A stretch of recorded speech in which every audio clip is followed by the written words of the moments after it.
you will remember, were deflections we couldn't do very much about.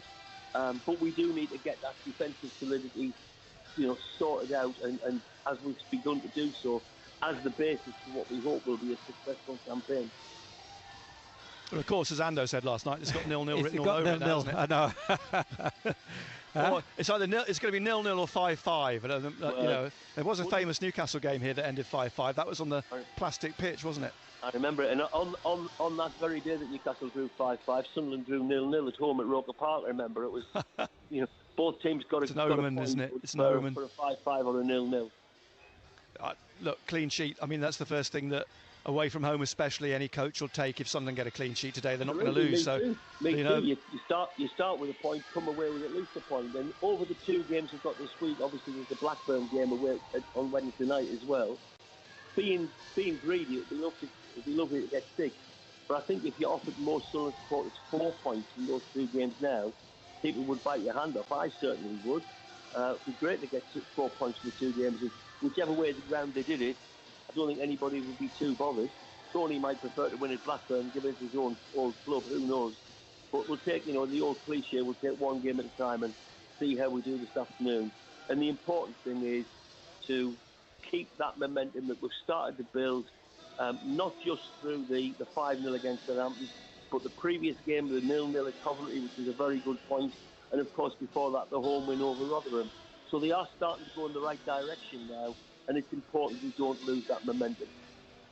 Indeed. Rob, as ever, thanks ever so much for joining us. Cheers, Rob. This afternoon. I hope the weather picks up for you. From down here. All right, that'll keep me happy. Great. Excellent. Rob Mason, Sunderland club historian. We'll chat with Rob next Sunday, of course, when Sunderland are at home to Cardiff, because the Lionesses play on Friday night. It would be remiss of me, and I would just get an earful if I didn't mention this, from Jeff Brown in the Look North office. His play, The Bench, is on at the Customs House Wednesday to Saturday. The Bench. So if you have a look at the Customs House website, buy yourself a ticket and get yourself along to Jeff Brown's latest play. Of course, his first one, Cornered, about David Corner and the League Cup, was a success, and hopefully this will be a success as well. The Bench at the Customs House in South Shields from Wednesday to Saturday.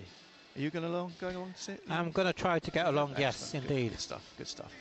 Sunderland's team then: Patterson in goal, Hume, Ballard, O'Nien and Huggins, Ekwa, Neal, Barr, Jobe, Clark and Burstow. The bench is Bishop, Roberts, Aushish, Hamir, Bennett, Pritchard, Sealt, Triantis and Rigg. The Queen's Park Rangers team is Begovic, Kakai, Cook and Fox, Smith, Field, Colback, Parle, Dozell, Armstrong and Chair. Before 3 o'clock, we'll hear from Mowbray, Sunderland women at home to Crystal Palace women tomorrow. And of course, we'll hear from Sunderland's head coach, Tony Mowbray. But now we're going to hear from BBC Radio Newcastle sports editor. That's how important this programme is, that we get people of that ilk and those echelons on our show. It took some fee to get him as well. It did, but there's money at the BBC, as you know, is no object, because there is none. So here he is. Colin White is doing this because it's a vocation. He's doing it for free. Absolutely. Good afternoon. At least one of the 10 statements you've just made is true. Thank you very much, Nick Barnes and Gary Bennett, for the moment. We'll be back down at Loftus Road very, very shortly. In the early game that has just about finished in the Premier League, but I don't think it has actually finished yet, Liverpool have come back from a goal down to be leading 3-1 at Wolves. And although they have made it 4-1, I think there's been an own goal in the last sort of minute or so as well. Anyway, Liverpool cruising to victory eventually at Molineux. Hee-Chan Hwang had given Wolves the lead after 7 minutes. It was 1-0 at half-time, but Cody Gakpo equalised 10 minutes into the second half.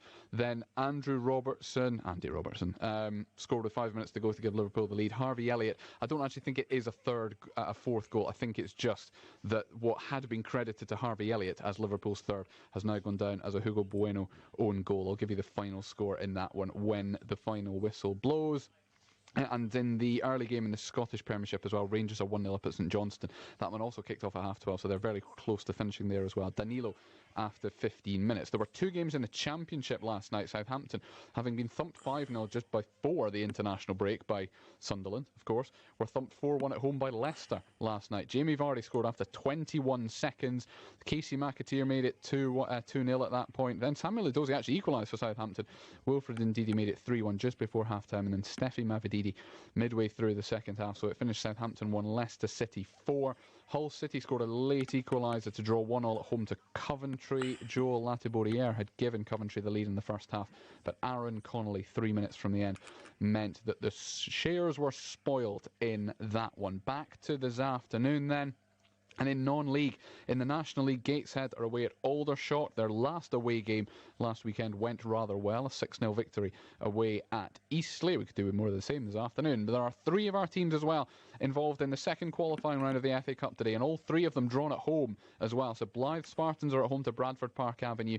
South Shields are at home to Bishop Auckland, which is not far off being a derby, but there are 3 divisions between those 2 sides. So South Shields, massive favourites this afternoon. But our featured game is at Craig Park. Morpeth Town taking on Southport. Our non-league reporter Paul Dixon is there, of course. Good afternoon, Paul. This is a big test against a side from the division above.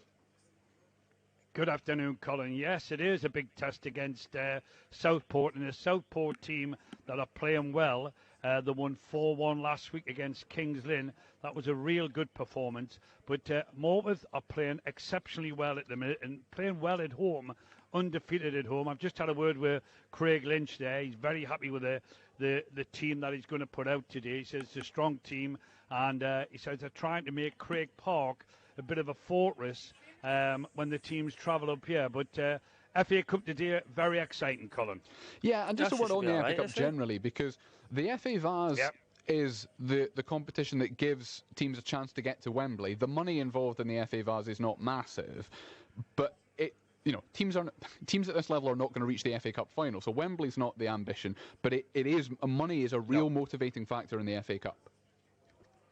Well, it certainly is. I mean, I'll just take you back to Morpeth's last game where they played Radcliffe Borough. They were 2-1 down on 90 minutes, and they won 3-2, which got them £2,250.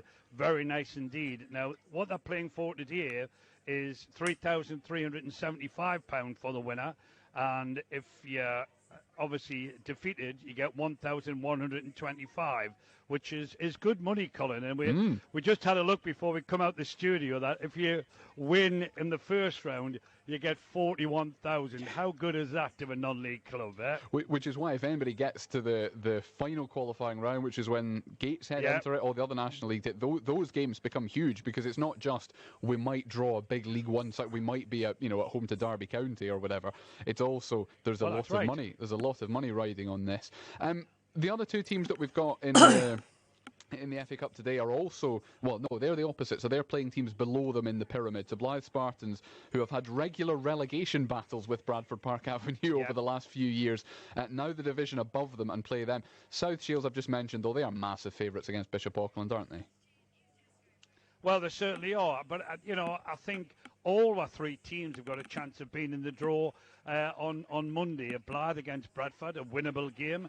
And South Shields, I know Bishop Auckland are doing very well in the Northern League First Division. They'll come and have a go at South Shields, but the quality of Shields probably just a bit too much for them. I hope, Colin, today that we get good crowds at all 3 games, which will help them with the money that they need to make as well for non-league. And if they win today, like I say, they can get 3,375. Just a quick word, Colin, on the crowds.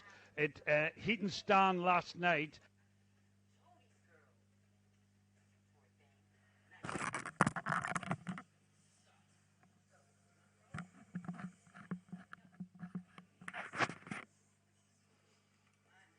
at Wrighton. There was over 500 at Heaton Stand and over 400 at Wrighton and Crowcrook. The crowds are definitely getting bigger in the North East on non-league football, Colin. Yeah, I mean, with all due respect to Heaton Stannington, their crowd last night wasn't as much of a surprise because they've had regular big crowds over the last couple of seasons. I'll admit, I saw the because Wrighton were playing Prudhoe seniors last night, and I was amazed. But very, very pleasantly surprised, but amazed. Yeah, 422 How are you doing? there Can you hear last me night. all right? So brilliant to see. Paul, thank you very much indeed for the moment. Then we'll be back with Paul Dixon at Craig Park at half-time and then at full-time. Morpeth taking on Southport. We'll keep you up to date with Gateshead in the National League and Blythe and South Shields in the FA Cup as well throughout the afternoon. There was one game in the Northern Premier League East Division last night involving two of our teams, and Concert were comfortable in the end, 3-0 winners over Hebburn. Yeah, I enjoyed the show last night. Half, I was just shattered. I didn't get into the other of the derbies in the NPL East Division is today, Ashington against Dunstan, and that one kicks off at 3 o'clock. Tomorrow in the Women's Championship, both of our teams at home, Durham against London City Lionesses and Sunderland against Crystal Palace. Durham were beaten 9-1 last weekend by Crystal Palace. You all right? You had a good week? Sunderland, though, have recorded 3 clean sheets in 3 games. So 2 interesting matchups tomorrow. Durham against London City Lionesses at 12 o'clock. Sunderland Crystal Palace at 2. Later on today, Newcastle United looking to avoid a 4th straight Premier League defeat when they host Brentford. The Magpies could be without the injured midfielder Sandro Tonali. It is, though, hope that Sven Botman will be fit enough to start in the centre of defence. Manager Eddie Howe, though, has been assessing his side's season so far and says he won't get carried away with anything, good or bad. I think it's one of my strengths that when things are difficult, that I don't necessarily get swayed by that emotion, and it doesn't mean that you don't care or you're not feeling it, but controlling it is a different thing. And I think that's a strength. Calm in a way that you try and make good decisions, and you see things for what they are, not for what people try and create. That's why I keep labouring the point. It's not all been bad. Yes, the results of the last three games haven't been what we want, but there's been some. Are you guys optimistic today? That we can't lose. Otherwise, you start again from zero. And we've built the team to a point where we've been consistent last year, and we're going to need to show that again this year. And the challenge this year is totally different to last. I'm very calm in one sense, but also anxious to succeed in another and determined to try and win football matches. So that's Eddie Howe. Matthew Raisbeck and John Anderson will be here from just after 5 o'clock with all the build-up to what is a 5:30 kick-off. The 2 early games are now full-time, so Liverpool have won 3-1 at Wolves, and Rangers got a second, Rabbi Matondo, with it. So Rangers have won 2-0 at St Johnstone in the Scottish Premiership. Last night, Newcastle Falcons made it 2 bonus point wins from 2 in the Premiership Cup. They beat Bedford Blues 26-16, but they were made to work very hard for it. They trailed with 20 minutes to go as well, and it was only in the last few minutes that they eventually wrapped up the bonus point. Tries from Sebastian de Chaves and Adam Radwan. In the World Cup today, Wales looking to build on their victory over Fiji last week in Pool C. They take on Portugal in Nice at 4:45. The final game tonight has Ireland in Nantes with their second match of the tournament against a very dangerous looking Tonga side. And the first game of today is Samoa against Chile, and it is 9-7 to Samoa after 22 minutes. Chile scoring their first try of the World Cup and their first try in this match as well, because they didn't play last weekend. And in cricket today, the Northern Diamonds should have been up against the Sunrisers in the Rachel Hayhoe Flint Trophy at Chesterley Street.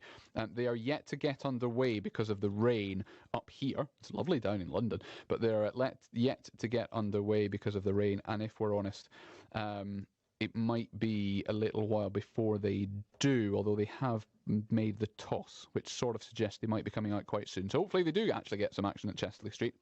In the men's one-day cup final at Trent Bridge, Leicestershire won the toss, chose to bat against Hampshire. They recovered from a bit of a wobble, well, a major wobble. They were 19 for 4 at one stage. They recovered to 267 for 7 from their 50 overs. So Hampshire, when they get underway shortly in their innings, will chase 268 to win the one-day cup. In rugby league, already relegated Newcastle Thunder are at home to Barrow Raiders in the Championship at 3 o'clock. Wakefield were relegated from the Super League last night. It was a dramatic one as well. A golden point defeat at Lee Leopards. A couple of big wins last night for a couple of the Championship pretenders as well. It's going to be quite the final weekend next Friday night.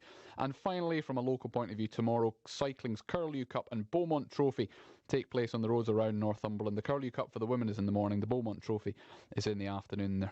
The races go round the villages of Stamfordham and Matfin. The start and finish is in Stamfordham. Right then, it is time for us to head back to Loftus Road as we continue the build-up to Sunderland's game at Queen's Park Rangers. In the company, in just a moment, again, have Nick Barnes and Gary Bennett. I want to know if I'm the only person in the world who talks to inanimate objects. Matt Bailey at breakfast. My wife Katie caught me talking to our washing machine because it's a little bit old now. It needs a bit of coaxing along from time to time. Sort of explain what I'm doing to her. I'm like, right, son, I'm going to pop these in you now. We're going to turn you on. We're going to go for a full wash and we're going to get through this one together, okay? The one I talk to the most, I think, is the printer. Sometimes I'll go over to it and plug in my computer into it and the printer straight away is like, oh, I don't like this. This is a foreign object being put into me. Michael, let's be honest, I'm siding with your printer here. I don't want you putting any foreign objects into me either. The sound of the North East at breakfast. BBC Radio Newcastle, making a difference in the North East. Total Sport North East. Nick Barnes and Gary Bennett MBE. BBC Radio Newcastle. Talking about talking to inanimate objects, you're right there, Benno. Indeed. Just chilling. You look like you're about to nod off. It's the heat. It's the heat. Is it old age? A combination. Afternoon nap. No, enjoy. Is that we've got Mowbray to listen to, and we've got Tony Mowbray to listen to as well. So you just sit back, chill, take it all in. Although the music will keep you awake. Oh yes. I'm wondering if there's any Busted on the playlist this afternoon. And I know you were talking about Busted on Total Sport last night, and you were mentioning that when we met McFly. I was trying to remember which services it was. It was Knutsford Services. And we were sat having a meal before we went to see Crewe Alexandra play Sunderland. That's what it was. And they were sat behind us, and everyone kept on coming up asking for autographs, and we didn't know who they were. Yeah. So we had to ask someone, didn't we? Had to ask one of the people. It must have been about 15. I know. Well, that shows our age. Yeah. Anyway, it was McFly. There you go. The question I was going to ask is, do you think they recognised us? Obviously not. Anyway, this afternoon, two changes. Huggins comes in for Sirkin. Burstow comes in for Dak. On the bench, Bishop, Roberts, Aushish, Hamir, Bennett, Pritchard, Sealt, Triantis and Riggs. Sunderland will be in their away kit, the purple, lilac, pink, blue, you name it. It's in the kit. So they're wearing that this afternoon. Safe standing area here now at Loftus Road, away to our right, at the foot of the stand, in the lower tier of the two tiers. Sunderland have the stand away to our left, two-tier stand, and that will hold 3,000, just over 3,000 Sunderland fans this afternoon. So there should be a lot of noise. There'll be hoping for a lot of noise at Eppleton tomorrow, because Sunderland women are home again tomorrow. They've gone 3 games without conceding a goal. They've won their last 2 games. Tomorrow they're at home to the high-scoring Crystal Palace women, who put 9 past Durham last weekend. But last weekend, Sunderland, well, they went to Southampton, a 9-hour coach journey, and they won there 1-0. I've been talking to Sunderland women's head coach Mel Ray. Mel, firstly, I mean, the journey back from Sheffield United must have been a real buzz, but the journey back from Southampton, I can't imagine what the euphoria must have been like on the bus. Yeah, it was certainly a happy bus. It was a really tough game, like we knew it was.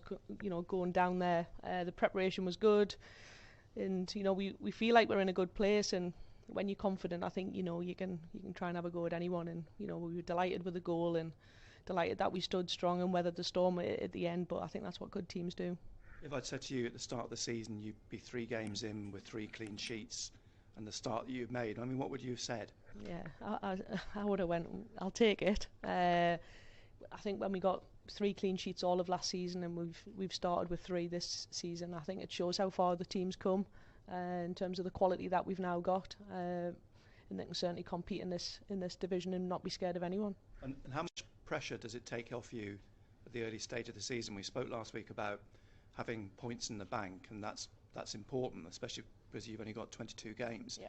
But now you're in a position where you've got the points that you have. Does that alleviate some of the pressure that you might have been under? I think it allows us to know that the players are capable, and they've set the bar really high, and it's about consistency. We've spoke a lot about being consistent and what we want other teams to think of us, and not to just start well and then drop off and start shipping loads of goals. It's about consistency, and how do we get that consistency every week, which is what we're striving for. And you talk about trying to attract people to Appleton to watch you play, and this weekend's fixture, it can't be more appetising in some respects, can it? Crystal Palace having scored 9 last week, and you on the run that you're on.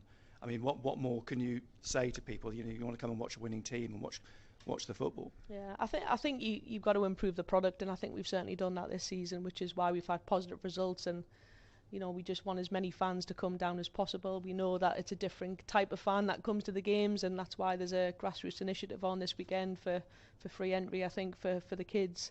But the players deserve to be playing in front of a big crowd, and it'll certainly help them get over the line. It must be very enjoyable at the moment, being in the position that you're in. It is, yeah. I'd take it over the start that we had last season. So no, it's a good place to be at. But we're 3 games in. We're not getting carried away with ourselves, but we've certainly put ourselves in a good position to kick on as well. Total Sport North East. On the station with Newcastle and Sunderland commentary exclusively live. BBC Radio Newcastle. Mowbray, Sunderland women's head coach. Get yourselves along to Appleton tomorrow, 2 o'clock kickoff. Believe me, the chips are good. And I think, looking at the weather forecast tomorrow, may be best advised to take a raincoat or an umbrella. West End ladies, you're in Hull, I believe. Tomorrow you're in Hull tomorrow. Hull tomorrow, it may well be Hull tomorrow because the weather forecast isn't great. What a contrast to today it's going to be. One day we're basking in temperatures here in West London of getting on for 27, 28 degrees. Tomorrow I think it's going to be a totally different picture. So good luck to anybody who's got a sporting event tomorrow. And I heard Colin mentioning the Curlew Cup, the cycling race around Northumberland, around Stamford and Matford. Good luck to everyone taking part in that. Not that I'm an interested observer, in that my daughter's racing in it, so perhaps I'm biased. But good luck, all of you. Good luck, Daisy. Taking part in that.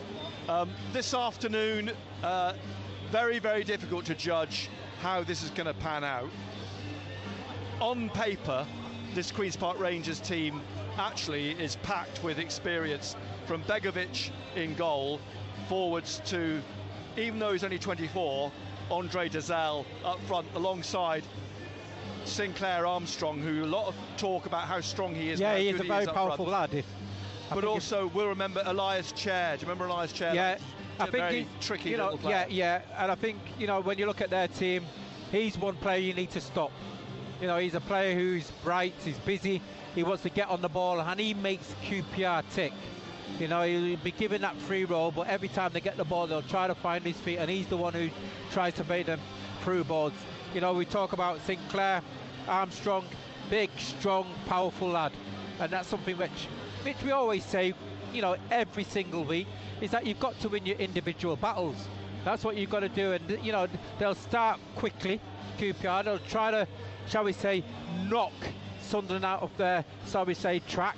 But it's important that, we get hold of the ball, we play the way we want to play, but also expect a hard game. You listen to Total Sport, you'll know Philip Scott, who phones up, ever the optimist, not, always very down. I think Philip, who's listening this afternoon, good afternoon Philip in Sunderland, I think Philip's had a bang to the head because he's predicted a Sunderland 2-0 win. Very unlike Philip to be that optimistic, but well, I think we'll take it. Well, if Sunderland play to their potential, they should win. They should win. And then you look at what we've got on the bench, just in case it's not going well. We've got, shall we say, game changers. That's one thing we've got. But it'll be good to have a look at the lad Burstow, see how he fits in. And again, we've been crying out for a striker for a long time. So, long time. If we can create the opportunities which we've been able to create, and hopefully he's the one who'll be able to have that instinct, that striker's instinct to get on the end of things, then we've got something going. Everybody is keen to see Mason Burstow, more so since Tony Mowbray's comment this week that in training he gave the ball net rash. I bet because he was smashing them in, 50 balls being smashed in Yeah, we've seen it before, though, haven't we? You know, when you see strikers scoring goals in training, we've seen players who perform in training. It's here when you've got to perform. You know, you're under a little bit more pressure. You know, the supporters in. It's going to be a full house. We'll see how you handle the occasion, and you know, it's something which we spoke about on the way down in regards of the young players handling the occasion, handling the atmosphere, handling the pressure, and you've got to say they've done excellent, and that's what we've got to do. We've got to continue in that vein of form. You know, Jack Clark, you know, give him the ball. You know, QPR and the rest of the championship will be aware of Jack Clark. They'll be aware of, if you give him time, if he gets the ball, if he's on, so he's going to cause problems. You know, and he's a player who's playing with a lot of confidence at the moment. And if you're Queen's Park Rangers, you'll see the Sunderland team sheet, and you'll look down the 11, and then you'll have a cold sweat because Sunderland have got the likes of Roberts to bring on. I mean, all of a sudden, we're looking at this Sunderland squad now and feeling, yeah, look, Roberts, Pritchard on the bench. We saw what Bennett did last time out. Rigg, still only, you know, a youngster, what he's doing. Yeah, you've got to show him respect. You've got to show QPR respect, but also, you know, QPR will show Sunderland respect in regards of that.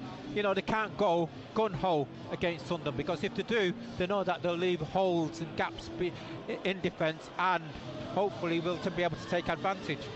We used to sit on the gantry here.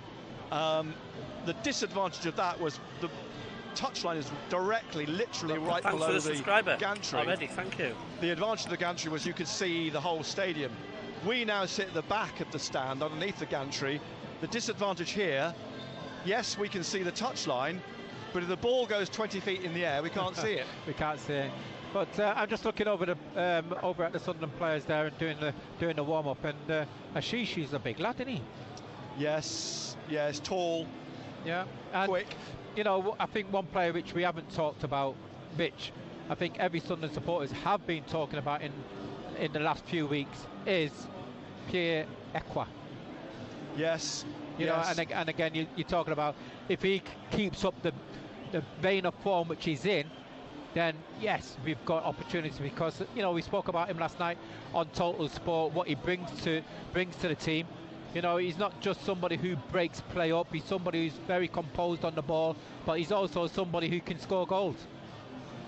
Indeed, just watching them warm up there as I'm taking some shooting practice, talking about tall players. Jensen Seelt is another tall player in the Sunderland ranks now, after all the years we've moaned about lack of height in this Sunderland team. Looking at the players now, Hamir, Seelt, Ashish, Job, there's height in the team now. Yeah, that's right, and that's something which we didn't have. You know, what we've got as well, we've got a little bit of presence now as well, so you know, hopefully, you know, Burstow can add to that as well. So we're 12 minutes or so away from kick-off here at Queen's Park Rangers. Let's hear from the Sunderland head coach, Tony Mowbray.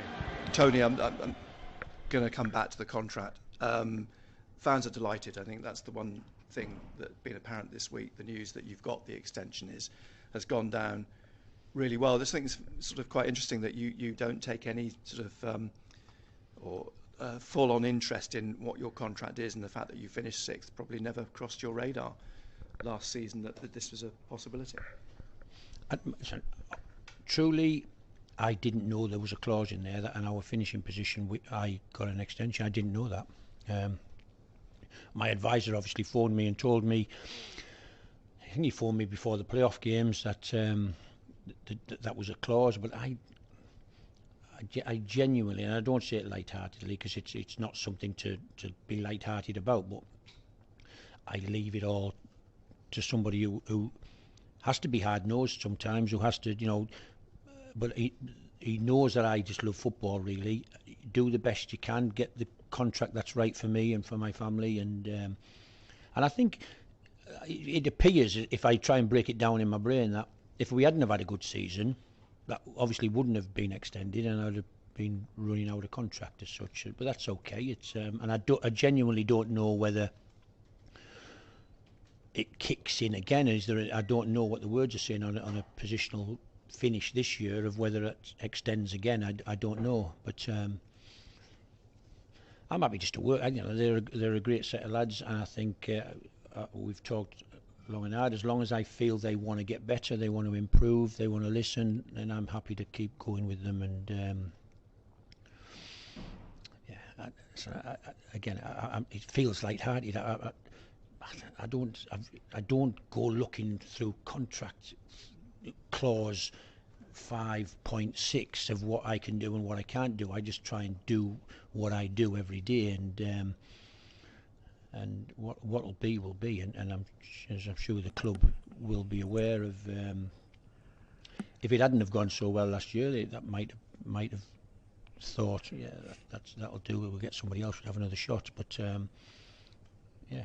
Let's wait and see. Let's see how this season goes. There's no guarantees in football. With total respect to the team just down the road where I live, people were telling me, "Oh, she's the best manager we've ever had," and all of a sudden they're bottom of the league and can't win a game, and yet, somewhere in between, Michael will get it right at Middlesbrough. They'll start winning games. When I talked recently about data, their data's pretty good. They have a lot of the ball. They have a lot of touches around the opposition box. They pass forward a lot. They just haven't won games, as we didn't win the first two. Whereas if you look at Preston and Ipswich 1 and 2 in the league, we really should. I said after them games how we didn't win them 2 games, and yet, football managers have to. They live and die by the results at the end of the day, and we have to all live with that. At the moment, you're in a good place, aren't you? The team's in a good place. You've got presumably feel a bit more less pressure. Maybe you don't, more relaxed because you've got the extra year. I mean, from what you're saying, that doesn't seem to. That sort of seems Are you to putting the link dive on Discord? It's not important. Listen, you have to go back to my previous club. I was allowed to run out a contract. That was all right. I gave it everything I had. That last year we finished 7th, missed the playoffs by a point or 2, but there would be no negotiations, no discussions, not mentioned. And I decided, because I'd lived away from home for 5.5 years, that I was going to go home and help bring my kids up and be a dad for a bit. And this job has allowed me to do that and come to work. So there was never a big rundown on my contract. I wasn't. Oh, I'm in my last year. It's a disgrace. What's going on? We just play the next game, and that's what I'm happy to do here, really. And so I am as relaxed as hopefully as I'm trying to say. It's not an issue. It hasn't been an issue for me. I just like the day-to-day, coming and working with the staff, the great people at this club who love this football club, and the players who understand football. We've lost some over the last transfer window who were great guys who we've talked about, but that's football. It's transitional. People come, people go. It's only the fans who stay permanent and support the club for their whole lives. And has it been a little bit novel this last couple of weeks to be on the training ground with strikers, or the potential of strikers, because you've worked so long without them? And does that pose you good questions? Coaches always say you'd rather have those problems than the other side of it. Yeah, so they're not problems, are they? As long as the players understand the logic of why you select. Hello, Mr. Mackham. Welcome on board to the uninterrupted commentary. Occasionally, you get a player who's very selfish, introverted about his own career, and they don't really understand the ethos of team first. But most players understand, and we will be playing strikers. They're here to play and to score and to help the team move forward. But I do think there's a period of time where they need to watch the team, understand how we play. They can't just come in and they're not as if they're replacing somebody who's been playing and it's him or him. We've been playing without strikers for quite a long time now, and so the team might have to readjust to the type of passes that they play forward and the type of balls that they deliver into the box. Because I do feel over the last few months we've found a way of flooding the box, particularly from the start of this season. I think we've had lots of bodies in the box at numerous times, whether we've scored or not. And that's why I've felt, Ipswich game, Preston game, 20 shots against Ipswich, 16 shots, however many on target against Preston. We should have won them games. We had lots of chances, lots of bodies in the box, and that's what we have to keep doing. The good thing is that some of the people in the box now are going to be guys who make their living off of putting the ball in the net, as opposed to midfield players bursting along to get there, or the wide player on the opposite side getting into the back stick to score. So hello. however many on target, it can only be positive, and hopefully it will be lots of chances. Howdy doody. They're obviously asking, are you going to feature him at Burstow or any of those this weekend? But I think you just alluded there, you're scoring goals at the moment. That's affording you the luxury to not have to throw people in straight away, even if they are here. Yeah, it's very difficult to change the team. He's just won 5-0 against one of the fancied teams and created so many chances, and we total respect Southampton. What's we that, could have scored more. Hamir should have scored, really. It would have been great for him to get his off and running. But there's a luxury there at the moment, and yet we will filter these players into the team bit by bit. But that doesn't mean that in 4 weeks' time they're all in the team, and there's no Clark, and there's no Roberts, and there's no Neil, and they're not here. They have to come here and compete, not here to replace anybody. I mean, you mentioned Roberts. Is he fit? Use your tissue pad. He's been training the last few days. Yeah, looks fine. Grumbling away like he does normally, so yeah, he's listen, you know my thoughts on Patrick. He's a special footballer, I think, but yeah, there's parts of his overall package that he needs to keep working on and keep improving, but a very, very talented guy. I know you've spoken about Ross Stewart's moved on, and I guess it's football, isn't it? Now it's the Patrick Roberts saga. Will he stay? Will he go? But I mean, he's certainly a player that seems to be very, very happy here. He's enjoying his football, and he's found a pathway now which he hasn't found perhaps at previous clubs. Yeah, maybe I don't know. So you'll have to go and again. put it I'm not sure because really I don't generally do, but I think he's in his last year of his deal. I think. Flat in an hour. My hope would be that the club can resolve that situation, but. What I do know about Patrick is I think he'll continue to give everything on the grass for the team. He's not going to down tools. He's a wonderful kid, and he's got so much talent. But yeah, let's wait and see. Again, my vulnerability a little bit is that I'm here to coach the team. I don't really get involved in negotiations, and so I sit here. Not really knowing where his numbers are, where his numbers can go to, what are we doing. I just hope that one day Patrick, I'm asked to go in and have a picture with Patrick looking over his shoulder that he signed a new deal, but if not, I'm sure he'll give us everything this season, and we'll see how we go. And on Saturday there's going to be quite a contrast on the touchline, you and Gareth Ainsworth. And I mean, do you know Gareth at all? Yeah. I mean, have your paths crossed? He's a Blackburn lad, isn't he? We used to talk every now and then. He started at Blackburn as a kid. Listen, he was Wycombe manager obviously for so long, but I'm pleased he got the job he got. He could have got the Blackburn job if the timing. Football's all about timing. As I left, I don't know whether he got interviewed or whether it was part of the story, or I can't remember the time scale of whether he'd already taken the QPR job when I left. I'm not sure, but I'm sure it would have been a job that he would have loved as well at Blackburn. He's just a good, honest guy, really. A normal bloke who talks sense, doesn't talk in riddles and not sure what he's meaning. He talks what he sees, and I've always liked him. I think it's just a bit unusual, and he knows that he's not talking out. We don't see many with a leather jacket on, with a shirt down to their waist. He plays in a rock band. No, but listen, you've got to really respect and love that, really. And what I do know, I mean, Luke played for him 2009, and he can't speak highly enough of him. And what I see this emotional intelligence of him, where he will get on with his players. The players will feel that all he's interested in is making them better and wanting to be a really good team, and what it takes to be part of a successful team. And he'll talk honestly and open to them. He won't get manager spiel and then do something else behind their backs. He's just a normal guy, and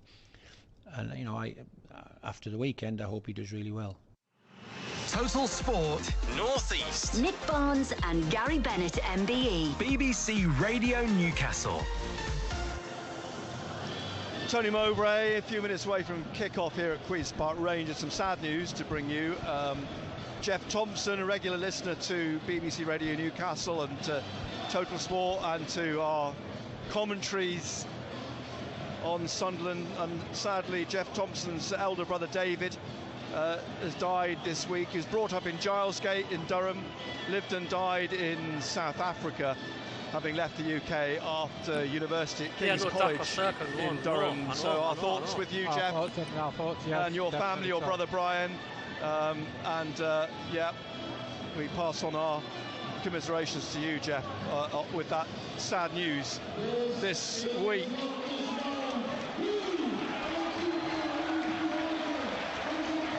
As the referee this afternoon, Dean Whitestone, leads out the two teams from the tunnel on the far side. The referee in yellow and black.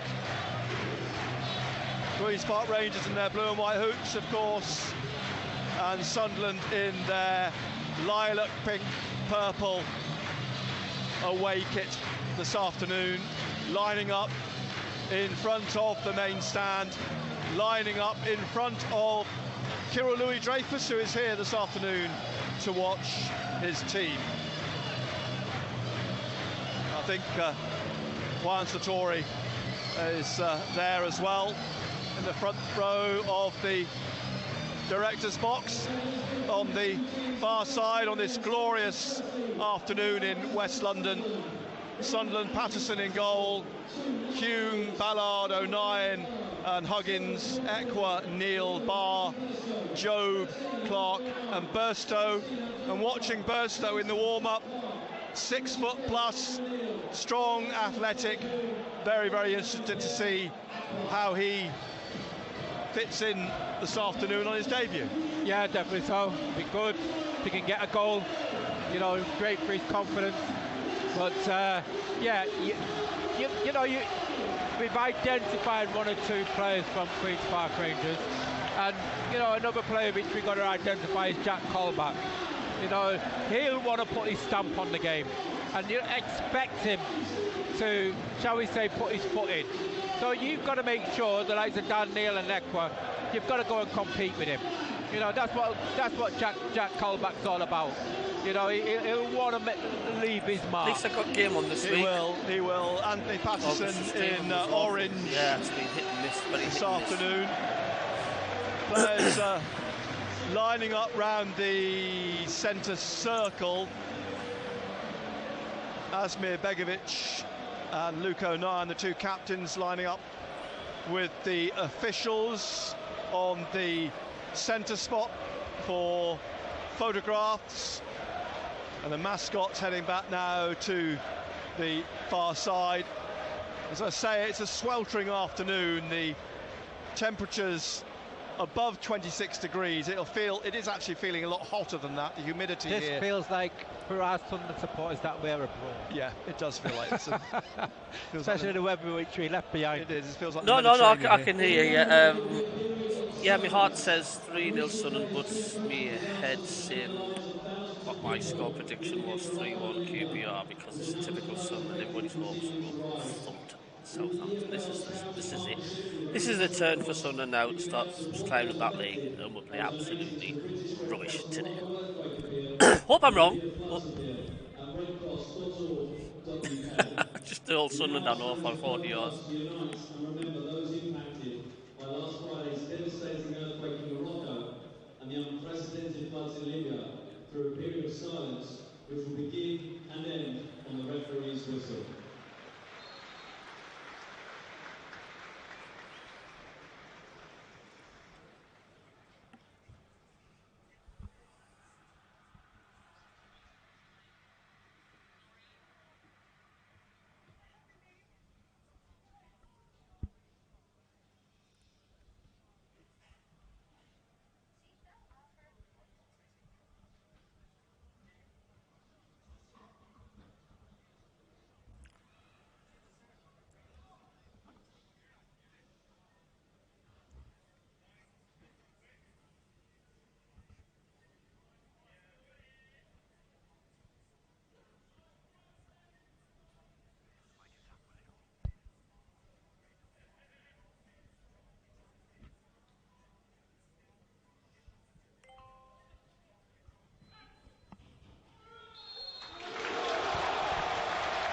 And Elias Chair draped in the Moroccan flag of his homeland, jogging back with the flag blowing behind him as he takes it off now to hand to one of the coaches in the Queen's Park Rangers dugout.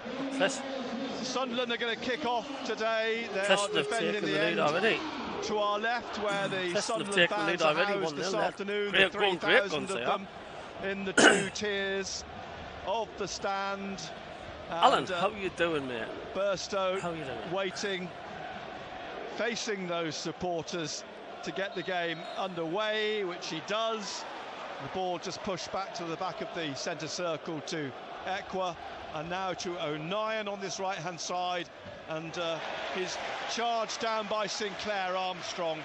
The ball out for a throw to Sunderland on the right. Preston 1-0 up. Early goal at Deepdale. I mean, talking of early goals, last night at Southampton, second match in a row conceding a goal in the first minute. Here 0-0 though in the opening minute. Throw from Hume, taps it back inside to Neil on halfway. Colback lunged in to try and get his foot on the ball, but it's across on the far side with Huggins, who's in for the injured Sirkin, and then tucked inside on the halfway for Equa. Equa now trying to find an opening forwards, but goes square to Hume and out to O'Nien on this right-hand side, hugging the touchline. Barr is ahead of him, back to Hume, Hume to Equa, and now out to Barr on the right-hand side. Behind him is O'Nien along the halfway line to Equa. He nearly got himself in a bit of a tangle, but he managed to get the ball back to Hume. Forwards to Neil, to Burstow, and then Neil back across to Huggins on the far side, the left side, just in front of Gareth Ainsworth, all in black this afternoon, open neck shirt, hair over his shoulders as Burstow and Jobe at the edge of the Queen's Park Rangers penalty area, but the ball is blocked by Burstow as he tried to get it through from Burstow, but it's out to Clark on the left wing, almost in the corner, and he's let the ball roll behind for a corner kick. Been a good positive start by Sunderland. Clark will take the corner. And straight away you just seen Burstow trying to get a shot away, which was blocked. Yeah, blocked on the 18-yard line, wasn't it? Clark then on the far side, on the left, his arm raised with his right foot, curls this in. Oh, it drops to the right foot of Ballard. It's a goal kick. The goalkeeper is nowhere near it. No, he wasn't anywhere near it, and Ballard at full stretch trying to turn it back in, but the ball had gone out. Goal kick to Queen's Park Rangers. We're live on BBC Radio Newcastle, a double bill. Of course, later on this afternoon we've got Newcastle United at home to Brentford. Goal kick short from Ajmir Begovic, the Bosnian international, then across the penalty area onto the left-hand side here, Morgan Fox. He plays it back across to the far side to Steve Cook, and then up to the halfway line. Hume wins it. Comes back now to Ballard, and Ballard back to Patterson at the edge of the Sunderland penalty area. Played out and wide to Huggins on the left-hand side. He's making a break down the left wing. Leaves the ball for Clark. Still in his own half. He's ridden the challenge of Kakai, and Clark still has it. Dribbling down that left wing. Still going Clark to the corner of the penalty area. He goes down. No penalty. The referee, Dean Whitestone, right behind him. You got a stream on, lads. Waved his hand to say no penalty. Equa has been floored in his own half by Armstrong. Play continues here. Barr on the right, and Equa's still down on the left of the centre circle. It's back with Patterson. Patterson is just letting the ball roll back, and the referee's coming across to see what the issue is with Equa. Anthony, you got the stream on Discord? Pete Brandon to have a look. I think it was a coming together with Ballard, Equa and Sinclair, who was sandwiched in the you guys middle. got the link to send us or not? I can watch it. But the Clark incident. Penalty or not? What do you think? He went down very easily. He went down easily. He was squeezed between two Queen's Park Rangers players and seemed to go down easily. And I've got to give the benefit of the doubt to the referee. He was yards behind it. He wasn't a long way off it. What we've seen already, Nick, in the first 3 or 4 minutes is, from the referee, what you've picked up already, that he's not, by the looks of it, going to give fouls easily. No. You're just seeing Ballard coming to clash with Sinclair. Play on. He was he was in charge last season of the game at Coventry, which Coventry won 2-1. 5 yellow cards he showed in that game, but I don't remember anything memorably bad about Dean Whitestone. Anyways, still got a delay here. Equa is helped to his feet and appears to be okay. We are in the 6th minute. We've got about a minute or 2 minutes stoppage there for the treatment to Equa. But he appears to be okay. He's on the touchline waiting to come back on. 0-0. And it's the Sunderland fans you can hear away to our left. Clark should have had a penalty. O'Nien's deep in conversation with Anthony Patterson at the moment, but Patterson now throws the ball to the referee, who's strolling back into the Sunderland penalty area. And a word from the referee. That's what he's saying, that he can't pick it up. Is that what he's saying? I don't know. Or can he? Well, the ball's at his feet at the minute. And he is going to pick it up because Armstrong sort of walked up towards him, and Patterson's teased him and picked the ball up. Armstrong loiters just in front of Patterson, who drills this up to Neil, who flicks it back inside Job, beaten to it though in the centre circle by the head of Dazelle, and eventually it comes out for a throw to Sunderland on the right wing. O'Nien takes it back to Patterson, closed down immediately by Armstrong. Patterson passes it out to Huggins. He's closed down by Dazelle. Huggins turns it forwards here, past Job though, and down the right wing and inside to Field, back out wide, and eventually Kakai back to the back of the centre circle. Fox in the centre circle. He has Chair here on the left-hand side, just inside the Queen's Park Rangers half still. Burstow goes to close Fox down. He swings the ball across to Cook, who plays it up towards Dazelle, who flicks it out to Smith on the right wing, looking for Armstrong, but he's given it away to Equa. And now Neil trying to find Burstow, but a foul on Burstow. 2 fouls, one on Neil, one on Burstow. By Fox, and it's a free kick in the centre circle. He was sly about that, wasn't he? Yeah, he was. Neil's picking himself up, just clutching his thigh, rubbing his thigh, getting to his feet. 0-0, we're in the 8th minute. That's good. Equa will take he's the playing well. Hello, Sebby, how are you doing, fella? Huggins playing well, that's good. Pushes it forwards to Burstow, back to Equa. He almost gave it away, but he got it back off Dazelle. Thanks for the out subscription to Huggins there. on the left wing. Thank you very much. Anybody who's new, pacing down the touchline, applauding, clapping, trying to get his players G'd up. It's come back to Equa, and down the wing again, the touchline to Clark. Back to Huggins, inside to Equa. Inside again now to Hume in the middle. He rolls it to O'Nien, closed down by Chair, but down to Barr on the right-hand side here. Parle went to close him down, but the ball's out for a Sunderland throw. Just inside the Queen's Park Rangers half. This throw in the shade on this side of the pitch, and Colback wins a free kick for a foul by O'Nien. Colback takes it quickly back to Cook, Steve Cook, the former Nottingham Forest centre half, although probably better known from his time at Bournemouth. And Jack Colback, of course, who spent well, a good 5 years, wasn't it, in the end at Nottingham Forest. As the ball headed away by Huggins, played inside now in midfield to Field, Sam Field. Kakai picks it up, Job trying to intervene, back it comes to Fox in the centre circle, out wide here on the left to Parle, and a block by Trey Hume. It's a throw to Queen's Park Rangers in their blue and white hoops, which is quickly taken back to Morgan Fox, here to Jack Colback, booed by the Sunderland fans, and then across through Cook to Kakai.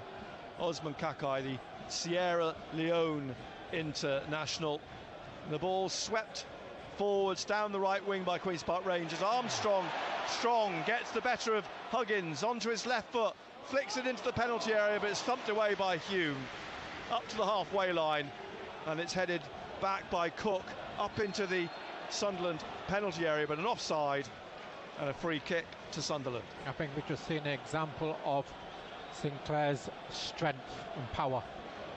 And the referee more than happy to watch him power his way through. Hardly's got any chat me speaking he on left this. Huggins Speak to people in the chat here, on the floor. Here's mostly Patterson. just purely uninterrupted Ball at his feet. Commentary. Again, right with Armstrong goes to close him down. He won his first Republic of Ireland cap last week. Armstrong against the Netherlands. Last Sunday it was in a Euro 2024 qualifier. Here's O'Nien out wide to Barr. Sinclair Armstrong, only 20 years old. He's been here though 3 years, signed from Shamrock Rovers. Hume on the halfway line, swings the ball out to the left to Huggins, takes it on the touchline, pushes it down the line to Clark, back to Huggins, inside to Equa, and now to Hume, forwards again, but there's a gap, but nobody's there, and Queen's Park Rangers have possession back. Yeah, every opportunity Hume gets, he goes into that midfield, doesn't he, to overload. Goes right in the centre, doesn't he? Right he in goes the middle. back in there to make that extra man in midfield. Have scored against Blackpool, Begovic all in grey, rolls the ball out to the left. Fox plays it back across the 18-yard line to Cook. Cook looking for the run of Armstrong down the right wing. Ballard gets in front of him, and I think Ballard got a boot in the face. The ball's out for a throw to Queen's Park Rangers. Yeah, he's putting Ballard's himself about. arguing with the assistant. Yeah, he's letting them know that he's in the game. Ballard a quick word with the referee as well. It's a throw to Queen's Park Rangers. This is going to be a long throw. It's going to be a long throw. So far, no goals Cook's in the Premier League. Wolves 1, Liverpool 3 is the result from earlier. From the right. 2 in the 6-yard box, Queen's Park Rangers. The ball hangs in the air for a moment. Ballard trying to get above everybody. Flick back down here to Chair. Pushed out to Parle, who shoots and scores. Kenneth Parle in the 12th minute has given Queen's Park Rangers the lead with a low shot from the back of the penalty area into the bottom right-hand corner. Yeah, and what we haven't been able to do, Nick, there is deal with the second ball. You know, it's a long throw into the box. It was a half clear header, and he's crawling on the edge of the box. And Paul's had so much time. I had a funny feeling. You've got to get tighter. 18 yards out. Second goal of the season for the Suriname international. He just struck it low and sweet. Equa's struggling. Equa's down again. Yeah, Pritchard's coming on. Patrick Roberts is coming on, I think. And is it? No, it's Pritchard. Is it Pritchard? Pritchard's coming on. Unfortunately, Equa's afternoon is Equa's coming off. over now. He's walking off, but you just guarantee with Sunderland when you have a euphoric match, everything's just amazing. Continue. It's always the complete opposite the next game. And Queen's Park Rangers have the lead here. Bit of a test of character now. Yeah. You know, and again, we talk about Sinclair, Armstrong there. You know, yeah, Huggins, we had the momentum. I think our physical challenge. Ballard, physical challenge. He's still complaining to the referee about it, but that's what he's there for. He's won the throw-in, and then they ended up scoring from the throw-in. Just typical Sunderland, though, isn't it? It's like every single just get around, we'll probably get a man sent off another injury or back something. Of the penalty area, flicked out to so chalk or cheese, Jekyll and Hyde when you support Sunderland, one week to the next. Struck it low into the corner. Queen's Park Rangers 1, Sunderland 0. Well, if the last 16 games are anything to go by, they won't score any more than that.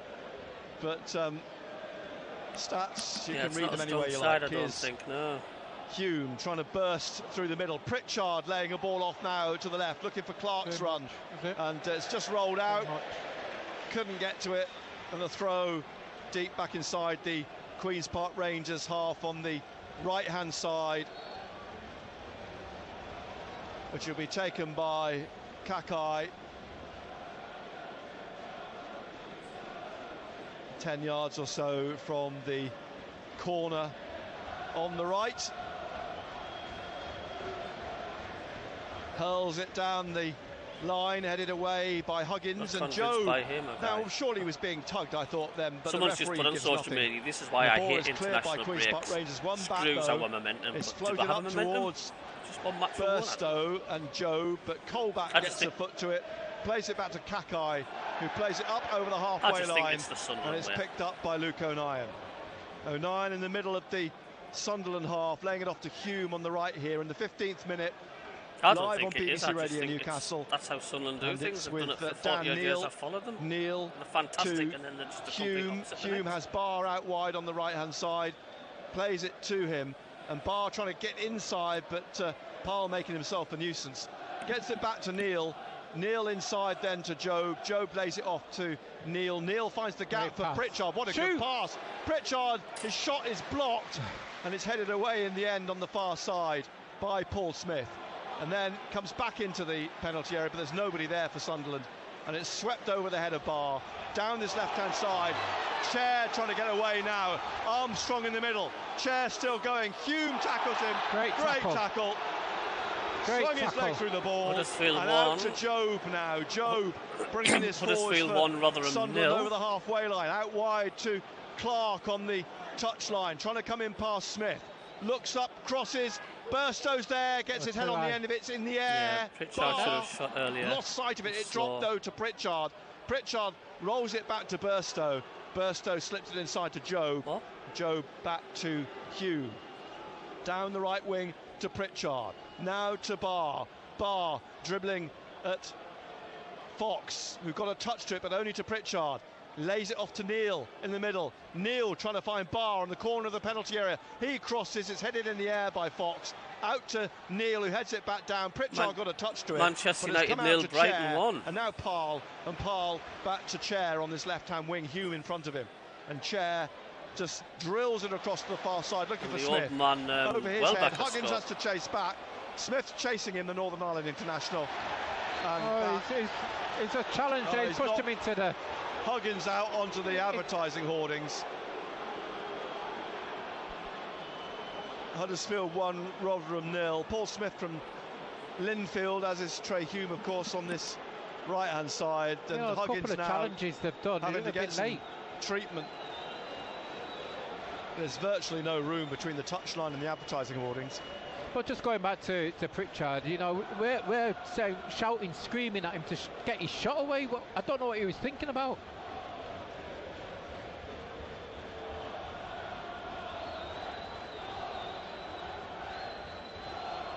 Huggins gets to his feet. We're in the 18th minute. Queen's Park Rangers leading 1-0.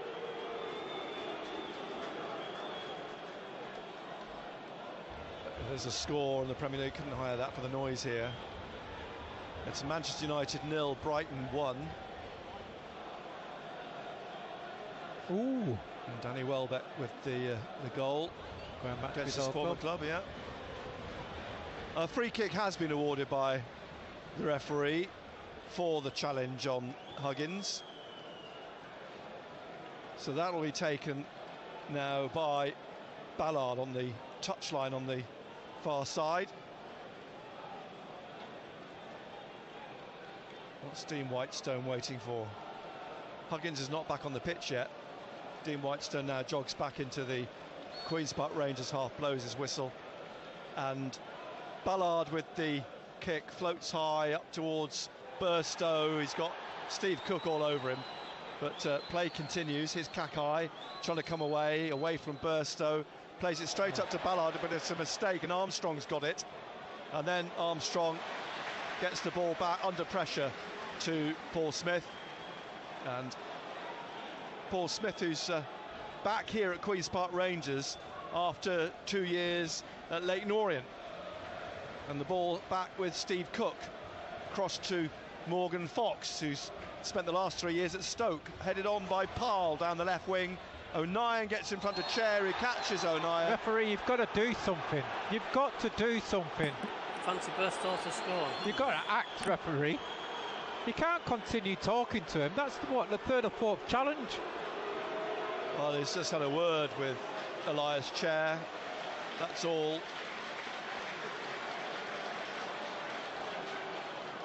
And O'Nien. And that's what, O'Nien's complaining. What he's complaining about, there's 2 or 3 late challenges and nothing's been said, nothing's been done. They're both face to face, the referee and Luke O'Nien. Now the referee runs away. O'Nien going to take the free kick from the right side of the Sunderland penalty area. And there's Lincoln 0, Carlisle 1. Carlisle, who haven't won at Lincoln in 21 years, have taken the lead at Sincilbank. Here's Patterson, his kick. He takes the free kick out to Huggins on the far side, the left. And he runs into the big, strong Sam Field. And now back with Jack Colback. Oh, come on, referee. What are you going to do now? Up here for a challenge on Job. Left side of the centre circle. The players. So, it's a red card. Red card. It's a red card for Jack Colback. Nick, we called it. We called it before a ball was kicked. He would get wound up. He went heavily into Job. He's talking to the referee now, but he straight away showed a red card, and Jack Colback is dismissed. You know what's happened, Nick? We know that Jack Colback, he was guaranteed to get at least a yellow card. I know that for a fact. But what's happened is there's been 4 or 5 challenges and the referee has not done anything, and Luke O'Nien and Ballard has complained, and he's caught, 2 or 3 Sunderland players have been caught late, and he's taken a challenge like that for him to act. Maybe has he overreacted? I didn't. It was worth a card. It was worth a card. Was it the right colour? It's. I'm not complaining. I'm not complaining. I'm not wholly convinced. We haven't got replays or anything here. But again, I'll say the referee was well placed. He was in the middle. He was well placed, but I just think that he's lost a little bit of control of the game. That's what I think. Well, the consequences are the red card. Jack Colback has been sent off. We're looking for a ball, in fact, all the time. I'm not looking for an excuse. Good. Yeah. 22 minutes, we're halfway through the first time. I mean, we said that, you know what Jack Colback's all about. Yeah. And he actually went in quite heavily on an earlier challenge. We said he'll try to leave his mark. Yeah. Come on now, take advantage. So it's 10-man Queen's Park Rangers who lead Sunderland 1-0. Here's Dan Neil passing it in the centre circle to Luke O'Nien. Out to Barr here, back to O'Nien. And he plays it to Huggins on the halfway line on the left-hand side. Clark down the line, just a few yards ahead of him. He's looking for Huggins' run, but plays it in the centre to Trey Hugh. Out to Luke O'Nien on this right-hand side, and O'Nien out wide again to Barr. Barr dribbling at Parle. He's doing a couple of step-overs, then a block by Chair. It's a throw for Sunderland. Yeah, they've gone down to 10 men. It's not going to be easy because it'll be compact. It was a nasty side challenge. We've got to be patient. And here's Hume.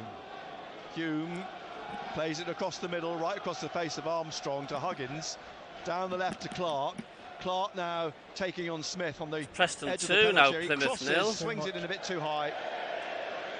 Over the top and behind for a goal kick to Queen's Park Rangers, who are down to 10, but they lead 1-0. Live on BBC Radio Newcastle. Newcastle-Brentford later on this afternoon. Don't forget, later in the week we've got Milan against Newcastle, AC Milan against Newcastle. 5 o'clock our build-up on Tuesday. Wednesday night we're at Blackburn Rovers. Blackburn. And Begovic strolling about with the ball under his arm. He's got to put a clock on this referee. What's he doing now? He's finally... What, are they having a water break? Yeah, they're having a break. I think they're having a drinks break. How long have we played? 24 minutes. We're in the 24th minute and a drinks break. Letting everybody... Oh, we'll have a break. Simmer down, everybody. And you're having a break? You're having another nap? Having another nap. Yeah. As the players across to the dugouts on the far side. It's Preston 2, Plymouth 0.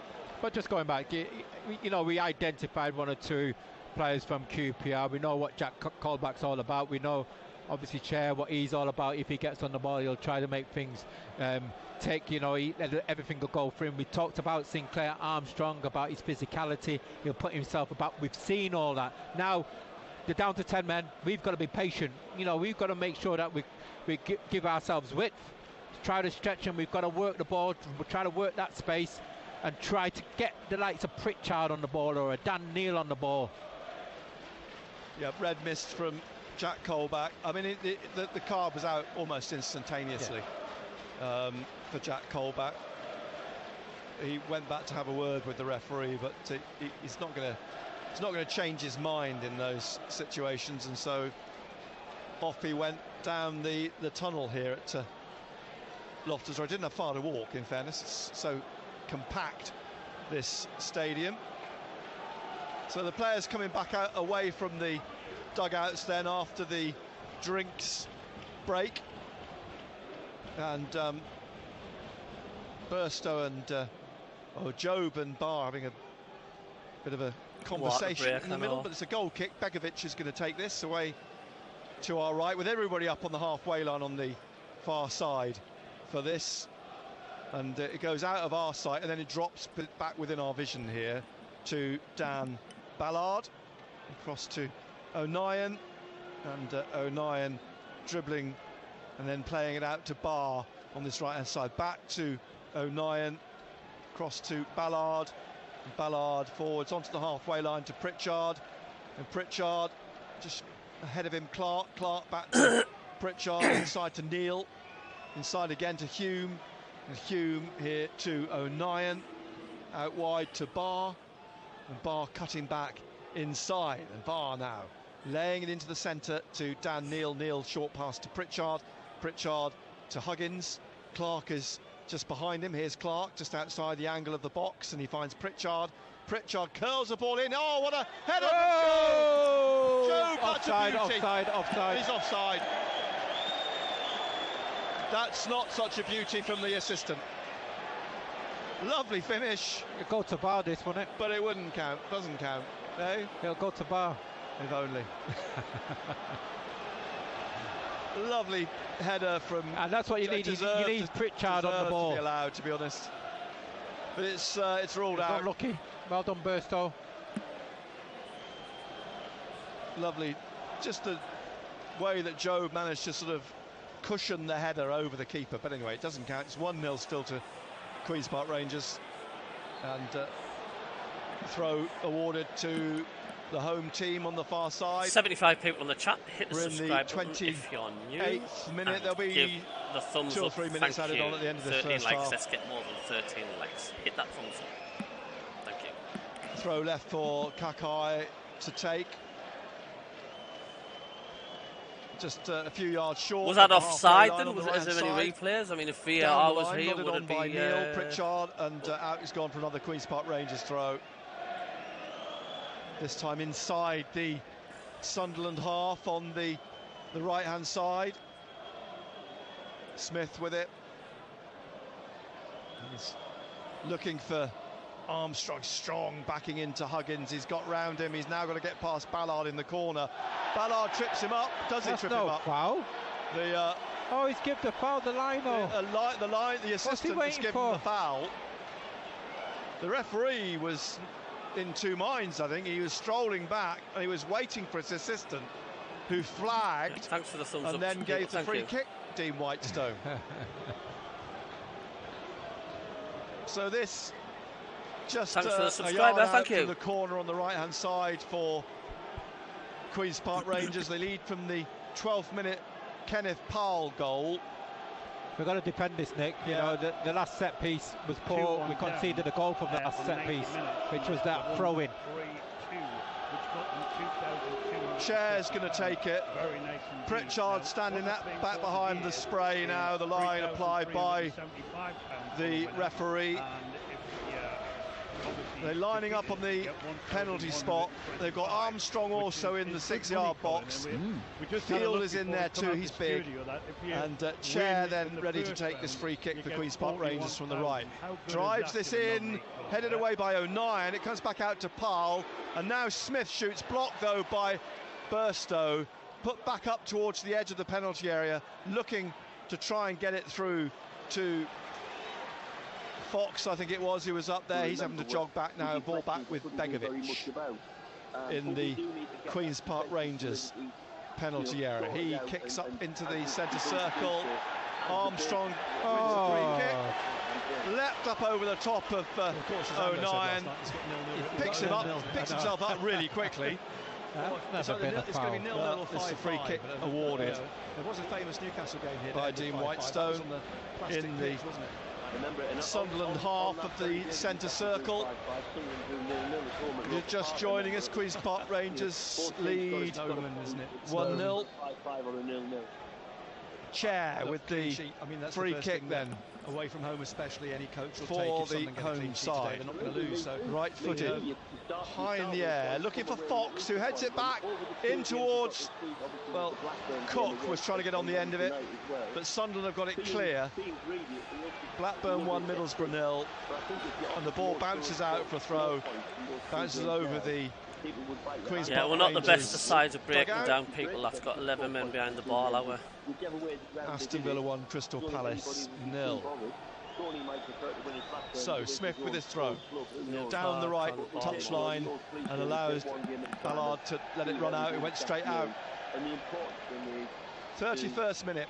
Queen's Park Rangers, who are playing with 10 men, lead Sunderland 1-0. Colback sent off in the 21st minute. O'Nien out to Hume. Hume back to O'Nien. Forwards through the middle to Neil. Neil now to Burstow to Job. Job out wide again to Barr. Barr dribbling at Parle. Right at the penalty area. Plays it back to Hume. Hume across to Huggins. Huggins forwards to Clark. Clark trying to come in past Smith. Gets towards the byline, pulls it back slightly a couple of yards. Kakai seemed to pull him, or certainly impede him. Second time he's done Nothing from the referee. And Queen's Park Rangers get the ball clear. Throw to Sunderland. Huggins will take this in front of Tony Mowbray, who's furious about something. His arms outstretched. Let's give it to QPR and he's given the throw the other way. Let's give him the throw to Queen's Park Rangers. And Tony Mowbray sits on the ice box, his arms outstretched again, straight off it again to have a word with the fourth official. Pointing and raging, not happy. Gareth Ainsworth is there as well. The throw goes down the right wing. O'Nien. Oh, what's he doing now? Armstrong just bundled Huggins, and there's a yellow card for Armstrong for throwing Ballard down. There's a sense this game could get out of control, actually. Yeah, it is. You know, you just got to keep your heads, Ballard. O'Nien, keep your heads. Don't get involved. Colback sent off. Armstrong now booked. That foul on Ballard. Free kick to Sunderland, which Ballard's going to take. Plays it back to Anthony Patterson in his orange goalkeeping kit. Let's go QPR, says XD. Out to O'Nien. And the pink Hume to Pritchard on halfway. Just behind him, Neil. Out to the wing, Huggins. And it's gone back to Aston Villa 0, Crystal Palace 0 in the Premier League. Neil, short passing to Hume, back to Neil. Forwards to Clark. Clark now back behind him to Hume. West Ham 1, Manchester City 0. Job at the edge of the Queen's Park Rangers penalty area. Out to Barr, back to Job. Job just outside the corner on the right. Plays it across to Dan Neil in the middle. Short pass to Clark. Clark takes this on away from Dazal into the penalty area. Dazal, to his credit, was a very, very good tackle. Then he goes round Pritchard, lifts the ball up looking for Armstrong, headed away though by O'Nien, and then Hume picks it up, and Hume slips it inside to Job, and Burstow's strong challenge from Fox on Burstow gets the ball away, but to O'Nien, who plays it back to Patterson. Patterson passes it out straight away to Neil. Neil now wide on the far side to Huggins. Huggins inside the Queen's Park Rangers half. Back behind him is Clark. Clark now to Pritchard. And Pritchard inside to Hume. Pritchard gets it back. A tap from Hume. And now Pritchard to O'Nien on his right-hand side. Out wide to Barr. Barr dribbling at Paul. He's going to try and pull this inside now, and he gets in and finds Pritchard, who taps it to Job, who passes it across to Huggins. and he lays it off. Well, tried to lay it off to Clark, but didn't quite come off, and it runs away out into touch for a Queen's Park Rangers throw. Deep in the Queen's Park Rangers half. We're in the 35th minute. 10-man Queen's Park Rangers leading 1-0. Apart from the Job goal that was disallowed, they actually haven't got in and caused Begovic any problems, have they? Plenty of nice build-up play around the penalty area, but nothing in the box. No. We're waiting for this throw from Kakai. What's he waiting for? What's the issue here? I'm watching the fourth official with the assistant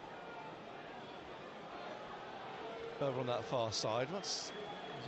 Is there a problem with the communications or something? I mean, it's the assistant. I think there's a problem with the assistant referee's earpiece. That appears to be the delay, and now we seem to have that sorted out. So Kakai should get to take this throw for Queen's Park Rangers. Indeed he will now. Looking for Dozzell. Headed away, out again for a Sunderland throw this time round. Huggins back to Ballard. Ballard into O'Nien in the middle. O'Nien pushing it out wide, then to Barr. Barr inside to Hume on halfway. Finds Pritchard just inside the Queen's Park Rangers half on the left. Down the left wing to Jack Clark. Clark looks up and he just rolls it to Pritchard. Pritchard dinks it in towards Job. He miskicks it. 7 yards out. Unlucky. Tried to volley it, puts it past the right-hand post. Yeah. Trying to take it first time, Job. Didn't quite Good come ball off. in by Pritchard. You know, you've got to get Pritchard on the ball. He's the one who can pick them passes. It was an opportunity, half opportunity.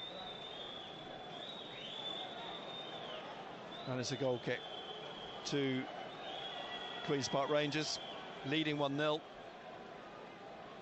Down to 10. Ballard heads it away from Armstrong, heads it out. Gareth Ainsworth flicks the ball up. There must be some injury time going to be played here. Well, there's minimum, you'd have thought, of 3 at least. And then there's that instant there with the assistant getting his maybe 4-5 minutes. Kakai with the throw. Drops to Armstrong, comes off him. Smith trying to get through, and he has down the right. Ballard stabs a foot in to Northern Ireland teammates there, and ball out. Smith gets up to his feet quickly, limping away from the challenge. Huggins with the throw back to Dan Ballard and across into the penalty area to O'Nien. Lets it run for Patterson. Out to O'Nien again. Forwards to Neil, and then to Job, tackled by Field. Armstrong picks it up in front of Neil, plays it behind him to Kakai. Kakai up to the halfway line, loses it to Pritchard. Pritchard now, is it opening up for Sunderland? Pritchard has to turn, wheel away from Kakai if he can, and gets the ball to his left to Clark. Overlap coming from Huggins, back inside to Pritchard. Pritchard is ball in, blocked by Dozzell, comes back to O'Nien in the centre circle, and O'Nien now playing it wide right to Barr. Barr taking on Parl, who blocks him. Free kick just outside the penalty area, the corner of the penalty area on the right here. We're in the 39th minute. Manchester United 1, Brighton 1. Pritchard's going to take the free kick. Good delivery, that's what you want. Good quality ball in.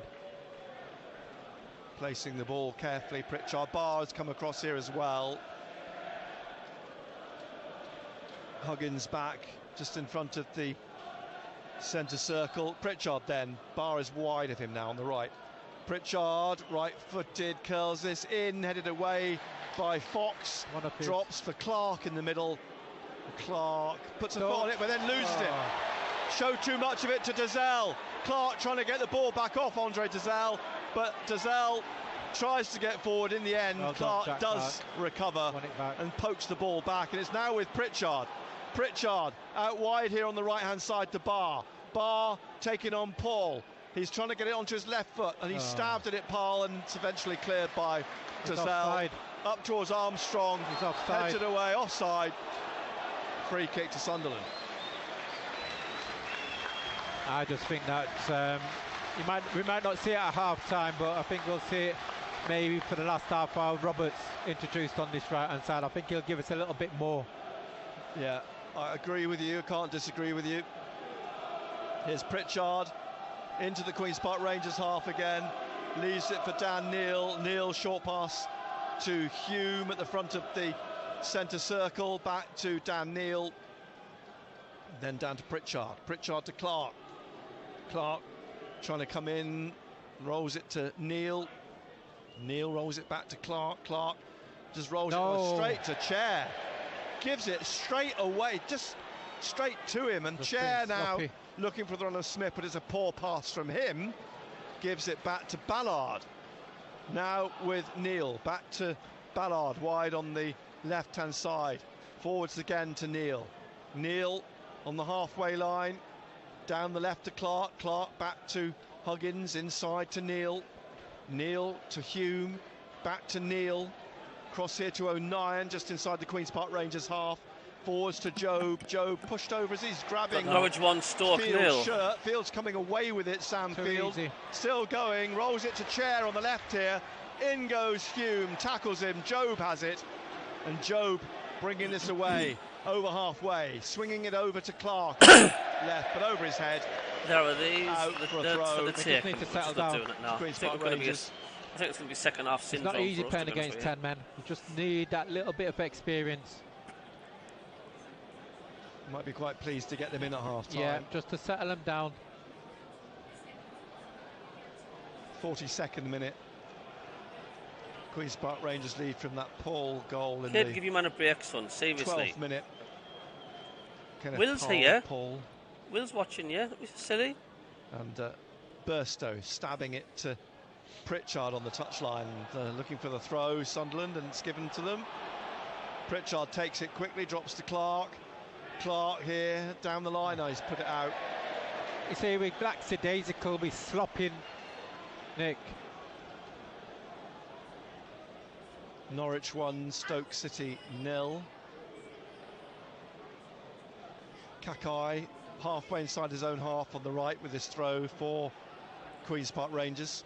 Next up, home game with Swansea on Tuesday. We need to get one or two runners like, you know, Chris Rigg does things like that from midfield, makes runs into the box. Armstrong offside. Free kick to Sunderland. And what's the referee saying here? He's already booked Armstrong. He's having a word with him. And a quiet word as the referee runs back past Armstrong. Pritchard to Huggins to Clark. Clark wide. Inside again to Pritchard. Pritchard inside the Queen's Park Rangers half. Neil in the centre circle to Hume on the right. And Hume has Barr up wide on the right. Cutting back in. Plays it inside to Neil. And Neil across the centre circle to Ballard. Ballard to Pritchard ahead of him. Yeah, we just need to keep the ball on play. Down the touchline to Clark. And Clark back into Pritchard. Pritchard on for the injured Equa in the first half. Pritchard again. Got to be careful, don't leave one at the back. Ballard and Sinclair. O'Nien's in the middle. Down the right of the penalty area to Barr. Barr back to Hume. Swings across, looking for Clark, who flicks it back across the 6-yard box and out. For a goal kick to Queen's Park Rangers. The problem is easy for Queen's Park Rangers because everything's in front of them. We need runners to get behind them, to stretch them, to move them about. You're certainly not noticing the deficit of a man in midfield, are you, with them? No. Because it's too easy. You know, this right-hand side, we need runners. You need the likes of Joe Bellingham to make runs beyond Burstow.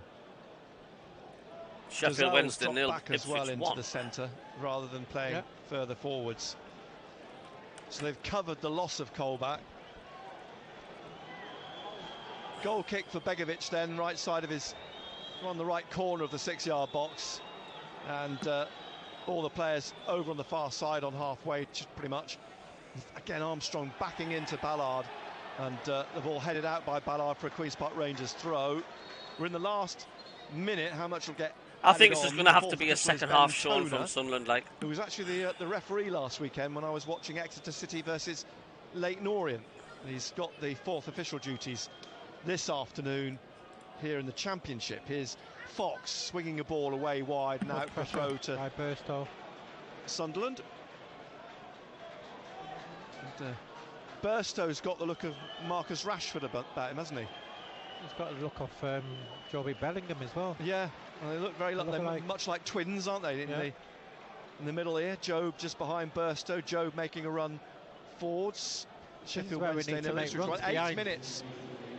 8 minutes going to be added on here at the end of this first 45. Here's Ballard on the halfway line. We need runners. Neil out to Huggins inside the Queen's Park Rangers half. Clark trying to get it back inside, but it does come back to him from Smith. And now Neil again, and across to Hume on the right of midfield. Hume down the right wing to Barr, taking on Parl. He's trying to come past him by going across the back of the penalty area. Lays it back to Dan Neil. Neil out now down wide to Hume. Hume, Barr's gone wide. Back it comes to Neil. Neil now slips it through to Hume. Hume closed down by Field, gets it out wide again to Barr. And Barr taking on Parl. He's trying to get inside him. He curls the ball to the far post and over the head of both Job and Burstow. Job was the closest to it on the corner of the 6-yard box, but it's gone over and behind for a goal kick. See, they're taking the time. We need a little bit more, Nick.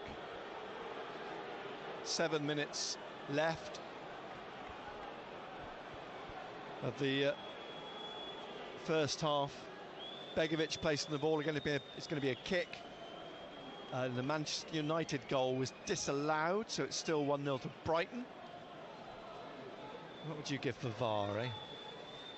Here's the kick from Ajmir Begovic, who's now 36 years old. Former Everton. One of yours. It bounces in front of Hume and O'Neill, and Armstrong trying to get in. One of yours. But Patterson gets down to grab the ball. Out to Ballard. Forwards to Pritchard. Pritchard to Huggins ahead of him. Down the wing, Clark inside the Queen's Park Rangers half, and Smith in front of him. Clark trying to go round him. He's got in the box. And now he tries to shoot. His block comes back to him just outside the area, and he passes it to Hume. Hume trying to dink it in, trying to find Burstow, headed away by Cook and caught by Begovic. To the right of the penalty area. 48th minute now of the first half. 1-0 to 10-man Queen's Park Rangers. Gareth Ainsworth having a word with Paul Smith on the far side, and Begovic, an enormous kick looking for Armstrong, comes down off O'Neill, back to Patterson, who bowls it out straight away on the far side to Huggins. Huggins into the Queen's Park Rangers half, slips it to Neil. Neil rolls it across to Hume. Hume taking it forwards a few yards, then tapping it back to Neil into the 49th minute. Huggins out to Clark on the left, taking on Smith, and Smith gets a foot, then stabs it away again, and Huggins has to try and tackle him, and eventually out for a Sunderland throw. Smith's not very pleased. Neil, short pass to Hume to his right. Would you be happy with a? Would you be happy with a point then? Isn't it? Job to Barr, Barr back to Job, Job across the middle here in the centre to Neil, Neil to Pritchard, Pritchard looks up, right-footed, tries a shot. I mean, is it worrying we've gone how many minutes and we haven't scored against 10 men? Divide of the two tiers. That's frustration, that. We've got that sense when he shot that was frustration, didn't he? You could almost see it, tensed up and drove it over the bar. 1-0 still to Queen's Park Rangers, 50th minute. 3 minutes of the 8 minimum left to play at the end of this first half. Begovic again placing the ball for a long goal kick of the players on the halfway line on the right of the centre circle. Gareth Ainsworth barking instructions again. The kick down the right onto the chest of Dan Neil. Smith trying to get it off him. It's come back to Kakai though. He's up to Armstrong. Armstrong strong, isn't he? He's through the middle here. Lays it off to Chair. Chair got Hume in front of him into the penalty area down the left. Chair, well, blocked by Hume. Chair still got it. Tries to cross and does to the far post. Field nods it down, but into the hands of Anthony Patterson, who rolls it into the path of Jobe. Jobe bringing this out now, being chased by Chair. Jobe to halfway, stops, plays it back behind him to Hume. Inside to Neil. Neil to Clark. Clark just inside the Queen's Park Rangers half forwards to Pritchard now. Back inside to Neil in the middle. In the 51st minute to Hume.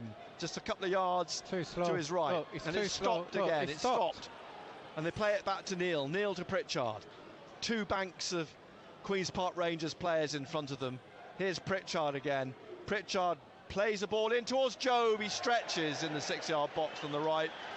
Can't make contact with the ball behind. You've got to get players to make runs into the box, make runs behind. Fox hurt. He's off the pitch.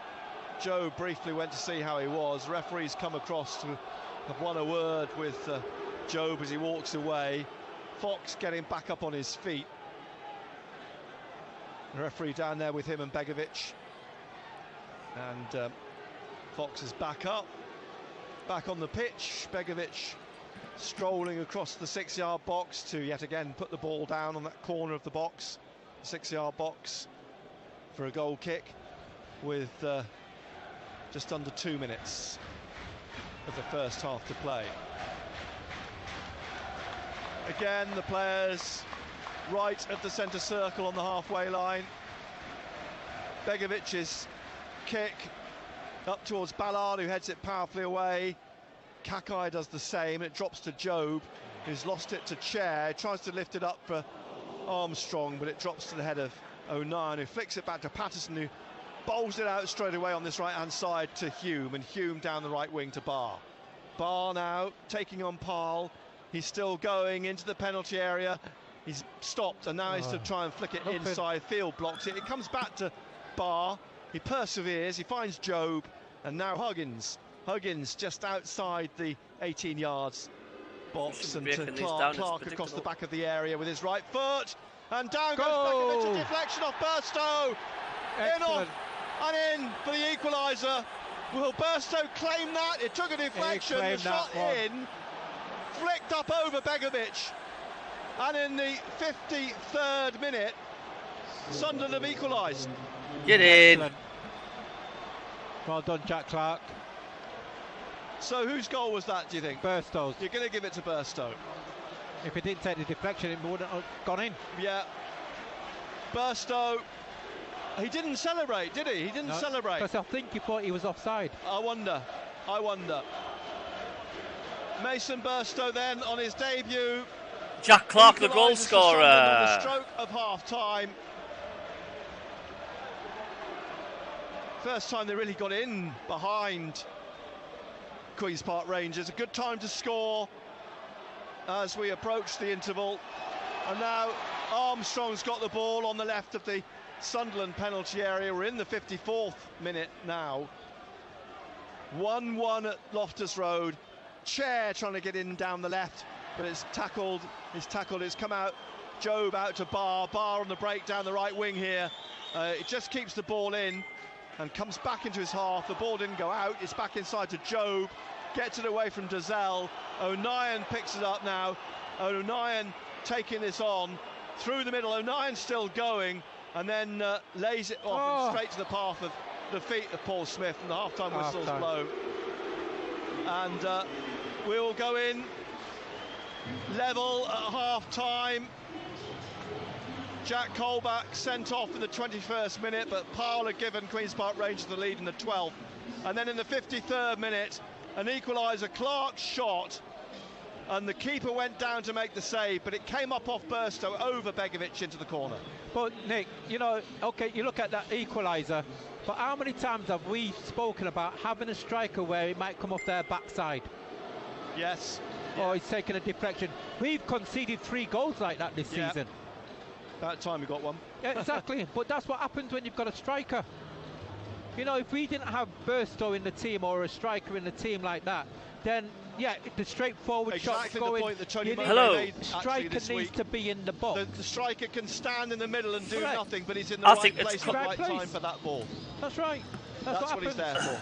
Yeah. I think it's come at an You know, absolute so ideal it does time, make a right difference, but before now this is where, half-time. you know, we've got if back on QPR's level heads terms. weren't down when Colbeck You've got to went play off, with your they head. certainly are going to be down Yeah, there. They've got to find Now a way there's back. no You've got to excuse. find a way. Past these two banks. Correct. You've got to break the Players 2 banks squeeze of on force. in there. Yeah. They've And whenever you managed do to not get a cope with the sending loss off. of Do Colback not by dropping a don't player max- back from the gotta front keep- three and effectively setting up 2 banks which Sunderland aren't finding a way through. That's why I think you're right that Roberts will come on at some Roberts point. will come on somewhere Absolutely along the line. I would imagine chance. maybe 10-15 minutes into the second half. I won't be surprised to see the likes of Chris Rigg, because he's somebody who likes to get into the box. You need to Yes, make we will be runs back for the beyond. second You half need to commentary, break so that I will be 2 turning banks the of 4 up. commentary And the off only way you're going to do that is by for having the runners. half-time interval. So, Mr. Mackham, thanks for tuning in. Needed that half-time, Off a QPR head. So, go make yourselves a cup of tea, go whatever you want, pack a kiss, whatever. We'll be back soon.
Then would you say Sunderland deserved to be 1-1 at half time then?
Just hope Ekwar's injuries isn't too bad, especially how he was one of the star man against Southampton.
Bring on Robertson, Benetti and Rigg for the second half, says Brian Hughes in we chat. What do you think about that? Bring on Robertson, Benetti and Rigg for the second half.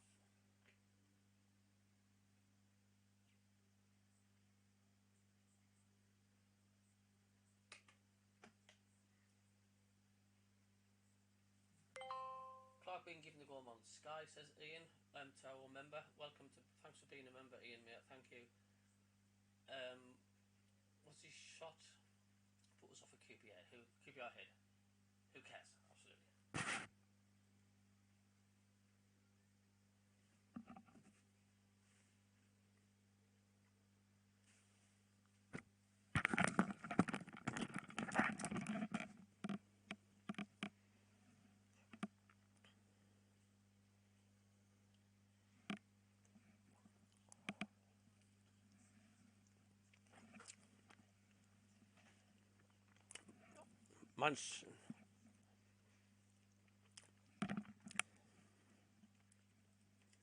Man City equalised.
No.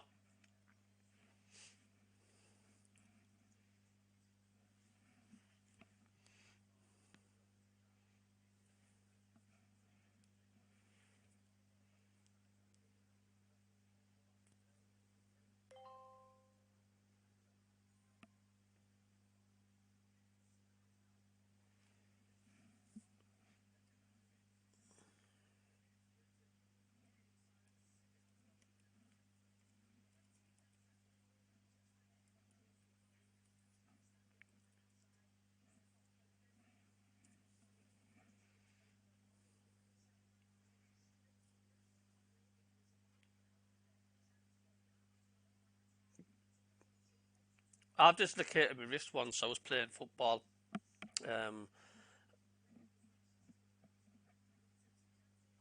Well, you definitely would have lost monetisation for at least 3 months if I'd gone. Playing football in the back. Playing football with a waterlogged football Casey back in the day, and I made an amazing point blank save, and I popped my wrist back out. But I put it back in myself, and my next door neighbour bandaged it up for us, and just healed itself on its own.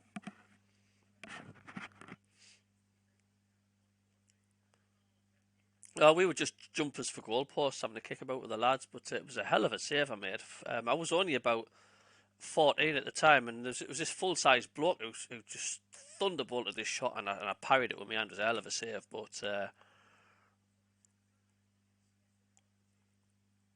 miles better than that.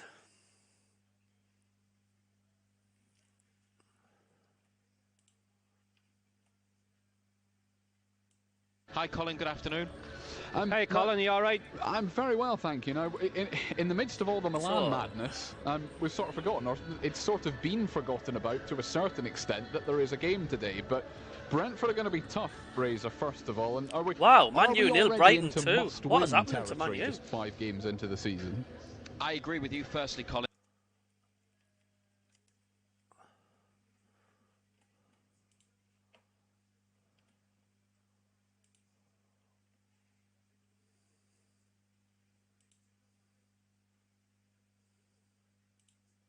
Pritchard to Neil. Pritchard, who was a first half substitute for the injured Equa.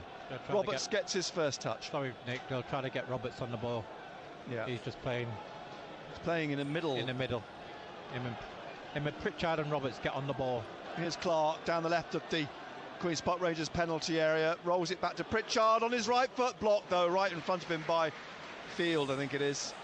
And it's come back to Neil, and the ball has burst, is it? Neil picks it up, referee has a feel of it, and it's going to be replaced. Thanks for the subscriber there, thank you. Thank you. Yeah, I mean, to Sunderland, presumably. I mean, Neil was the one who stopped it and picked it up.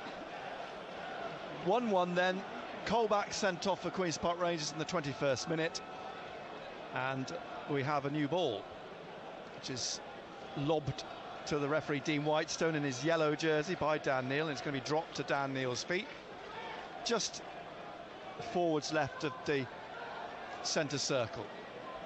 Plays it to Pritchard. Pritchard out wide to Clark. Clark back to Pritchard, and Pritchard back to Neil, to Pritchard again, and looking for the gap for Clark, but Smith just managed to get his foot to it. Comes back to Pritchard.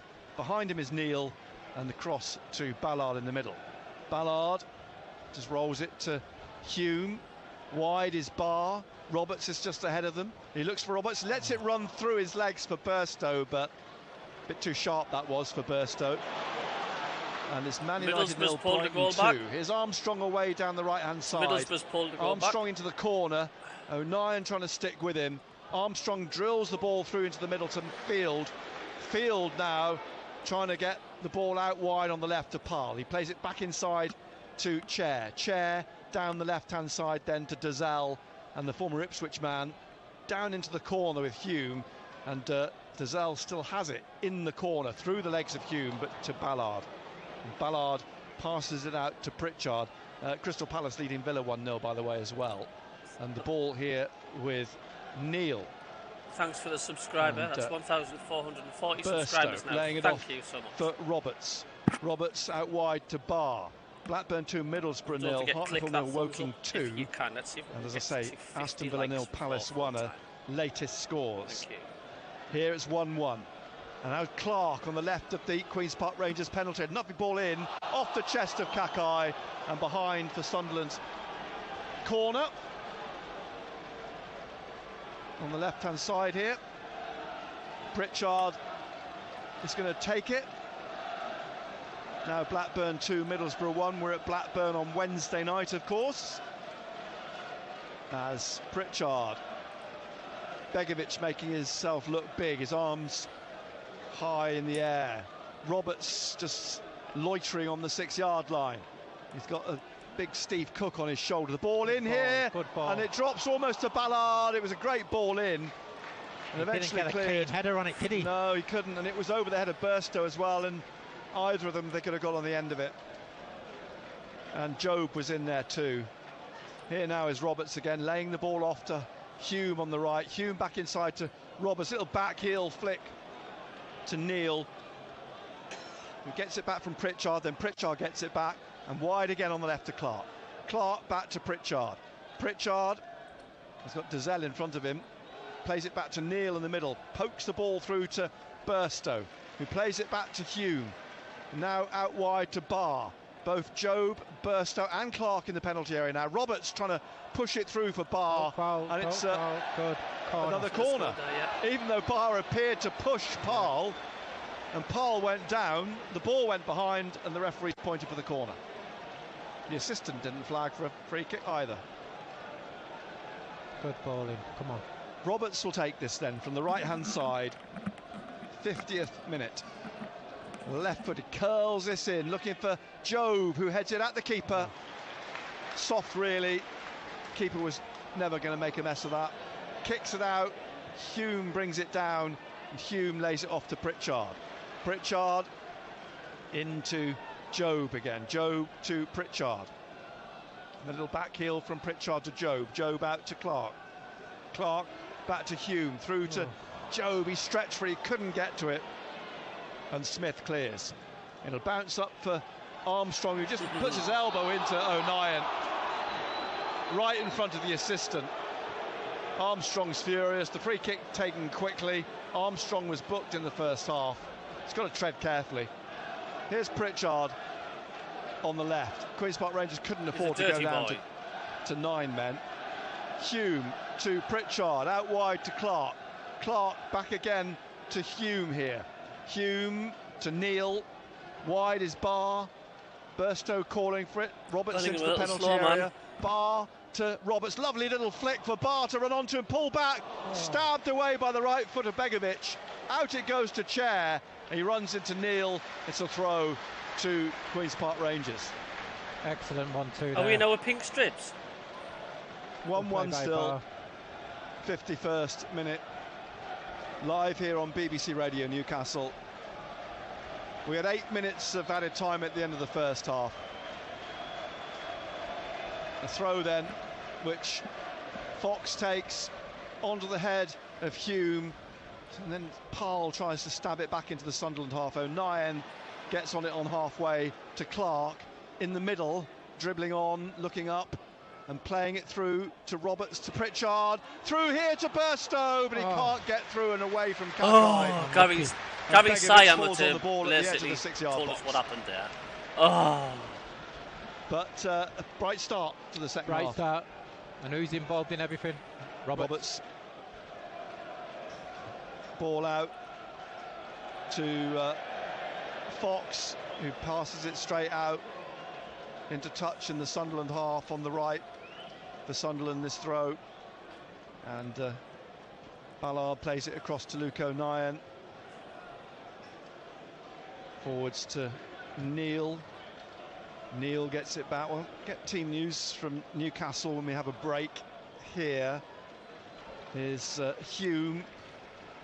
In about 9 minutes time, we'll bring you that team news from St James's Park ahead of the 5:30 kick-off. Clark away down the left of the penalty area, along the back of it now, tries to curl in, a deflection behind. It's another corner for Sunderland. starting to ask questions now. Oh, and I think if they could score a second now, while they're enjoying this purple patch, as you say, Roberts has made all the difference. Change of formation. They're getting in behind there. They're getting in the penalty area, which they weren't in the first half. Pritchard then this corner from the right-hand side. Plenty of bodies in the box. In comes the ball, and Burstow leaping for it. Roberts doesn't know where it's gone. Now Jobe gets his head on it. Ballard tries a shot, blocked by Paul, and out it comes for Hume on this left-hand side. Back goes the ball into the penalty area. Headed away behind for another corner by Kenneth Paul. Come on, get a clean head on it. That's what they need. Barr takes it short quickly. Pritchard pulls it back to Roberts. Back again then to Pritchard on the right. And now Pritchard's ball in. It's come out here to Clark. Clark now dribbling into the box onto his right, stabbing it to Hume, who shoots. And it's headed over by Burstow. Did you hear the side there? Anyway. That was it. The Hume shot was going wide, but Burstow thought he'd intercept it, but he was offside. So Queen's Park Rangers won, Sunderland won, 54th minute, and Queen's Park Rangers, of course, playing with 10 men. So 1 Luton 0. Begovic has the ball at his feet, plants it on the penalty spot, in fact, to take the free kick, and plays it out here into touch. And a quick throw Pritchard wants to take for Sunderland, back to Clark. Clark on the halfway line, his boots matching the Sunderland away kit. Neal out to Roberts. Preston 2, Plymouth 1, Aldershot 1, Gateshead 0. As Burstow lays it off to Roberts. Roberts out to Barr, wide on the right, back to Roberts on the right as well. He just taps it inside to Hume, back to Roberts and to Neal in the middle, and Neal dribbling forwards with this and out to Clark. How's Manu playing, Darth? Left of the penalty area, and he's trying to drive away across the back of the box, finds Hume in towards Jobe, comes back out to Roberts, and the ball is given away, and Queen's Park Rangers get it away up towards Armstrong, but Ballard has got the ball back to Patterson. Out to Neal. Neal now bringing this up to the halfway line, into the Queen's Park Rangers half he goes. He leaves it for Clark, back to Neal on this left-hand side. Neal down the left of the penalty area, low ball in! Corner. Jobe on the end of it, but he wins the corner. The defender on his shoulder. It's getting a bit high, the Siamotu at the minute, the second half for Gary Bennett. Sunderland causing Queen's Park Rangers all sorts of problems now. Pritchard, Sunderland's 6th corner from the left-hand side this time, in the shade at the Sunderland end of Loftus Road. All on their feet behind the goal as Pritchard puts this in, headed in the air by Field. Back down to Pritchard, edge of the area, Pritchard teeing up Roberts, back into Pritchard. Oh, save! Ballard puts it away. Get in! 2-1. Get in! Lining up to score. Ballard. But it's Dan Ballard who rolls it home from 4 yards, and Sunderland lead 2-1. Excellent 1-2. Pritchard should have scored. Good save by the goalkeeper. Well followed in by Ballard, but fully deserved. Pritchard looked like he was going to score, but the block and the ball dropped to Ballard to follow up. Queen's Park Rangers going to make 2 changes. And Ballard claims his first goal of the season to put Sunderland 2-1 up in this second half. And we were saying they're enjoying a purple patch. They've got to take advantage, and they have. They have indeed. But again, you know, we've identified the 2 players, you Pritchard and Roberts. They're the ones who make things tick. Very creative in there. What a change that substitution has made for Sunderland. As the Maccabi now goes to Discord, just edits that QPR score. Home form. Well, it's been poor. Where is that? They're 2-1 Where down is that there. edit button on the Discord A channel? I'm man just going to down, go to that and here's QPR Pritchard again on the ball, trying to run it through for Burstow, but Cook will get back and plays it back to Begovic. And Queen's Park Rangers still waiting to make the change on the far great noise side. from the fans. The kick Excellent from work by Begovic up Pritchard, over the halfway line. Come on, says Sebi. And Go away on, says from Mr. Mackham. Armstrong by Pritchard there. Ballard, All and Pritchard there, fair O'Nien nods it back. Brilliant. To Patterson, who swings his happy foot with through that it out goal, to Hume. hit the It's a thumbs 3-0 win up. here Give in us a February. Manage the game. That's what they've got to do now. Yeah. And Pritchard could have scored in that move. There were at least 3 players who could have scored. In the end, it fell to Ballard to do so. And Pritchard out to Clark here on the left-hand side. Clark cutting back in with Smith on his shoulder, but he holds him off. Would you guys be happy with a point now then? And O'Nien back to Patterson. Closed down by Armstrong. Passes it out to Ballard. It may only be a single substitution now by Queen's Park Rangers by the looks of things on the far side, as Hume is bundled over. Quickly taken free kick through Roberts to Neal. And now Pritchard again on this left-hand side. We're in the 59th minute. Bellingham's gone down, Annie. Everywhere we go rings out from the stand Burstow. as Clark crosses. Deep Paul heads it out. It'll drop to Chair, who heads it back in actually. And Fox plays it straight to Roberts. Roberts dinks it away to Barr on the right-hand side. Out to the touchline. Out it goes. He's struggling, isn't he? Burstow's struggling. Burstow? Yes, Burstow's struggling. Where's the far, the Queen's team? Smith's going off. Huh? Burstow, I'm struggling to see who Burstow is.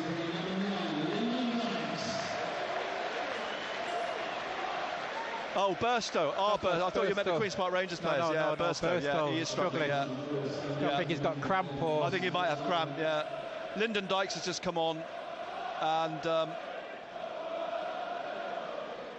they're going to make a change here, I think, Sunderland. Yeah.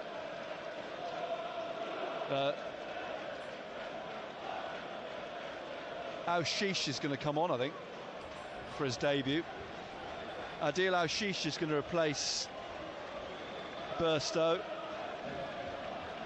This is all happening in the 61st minute. Mason Burstow up on his feet and walking off. I think it literally is just cramp. He's played an hour. He's scored as well. You'll have to consider he's fans are making all the noise. Made a commendable debut, and Al-Shish is going to be his replacement. They're making a double substitution, I think. Oh, Clark. It could be, are they? Yeah. I think that's it, isn't it? Here's Adil Al-Shish. What nationality is Ballard? Is he Irish? On the far side, I think it's just the one substitution. Doesn't appear to be any more. Lyndon Dykes has come on for Smith. Are they going to change? I'll tell you what, my liver and onion pizzas with jalapenos is They've going to got taste Armstrong absolutely still up lovely front. later on again. Lyndon Dykes had a knee injury, but he played for Scotland in the week against England. And a throw from Fox, looking for Dykes. And in the end, it drops to Chair, who's looking for the run of Armstrong, and Nyan gets in front of him and gets the ball away behind, but they've deemed it a foul. A foul by Armstrong on O'Nien. And Armstrong making sure he stays well out of the referee's way here. Booked in the first half. O'Nien takes a quick free kick now, gets it to Patterson. Patterson out to O'Nien again and down to Clark here on the left-hand side. Clark over the halfway line. Sunderland leading 2-1. Here's Al-Shish on the left, lays it back off behind to Clark. Clark back out to Al-Shish on this left-hand side. He's on his right foot now, drives the ball in the box, but Cook gets it clear. Only as far as O'Nien, Hume, and now Neal. Neal on the left, wide to Clark. Huddersfield 2, Clark 0. Back inside to Neal, and now to Clark. Clark dribbling on the left-hand side here to the corner of the penalty area. Lets it run through Al-Shish's legs. Pritchard tried to flick it on, but he's knocked it out behind for a goal kick. Queen's Park Rangers 1, Sunderland 2. Jack Colback sent off in the 21st minute. We're in the 63rd minute. Live on BBC Radio Newcastle. Double bill. Newcastle against Brentford is a 5:30 kickoff. I wonder if Razor's available for team news. No, he's not, but there we go, no worries. All the players on this near side. Kick from Begovic, up through the middle, and a header from Paul up towards Armstrong. Ballard gets it on his head. Up goes Dykes. It drops though for Pritchard, who hooks it back over his head back towards the halfway line. Cook heads it on. Dykes trying to head it on again. Dykes, I mean, he's what, 6'2". He's going to put it about up there. It comes back up the other end to Aushish. No. He's looking at the run of Job. He's not quite struck that right. And Begovic comes out. I've heard it could be going to VAR. Here's Kakai on the right now for Queen's Park Rangers in their blue and white hoops. Back to Cook, across to Fox. He's a Fox outside the box, and he's played it across here to Cook. That's Cook a good one. Plays it over the halfway line, onto the chest of O'Nien. Now Clark on his left-hand side, and Clark wanting Job to make a run towards. Oh, nice ball through to Job in the penalty area. Job! Oh, he's put it wide, and then off the post from Barr. Job trying to pick his spot. Just angled it too far to the right. Went out to Barr, who smashed it into the post. Great pass by Clark. Good run, lovely time pass. It's now Manchester United 0, Brighton and Hove Albion 3. Throw to Queen's Park Rangers on the far side.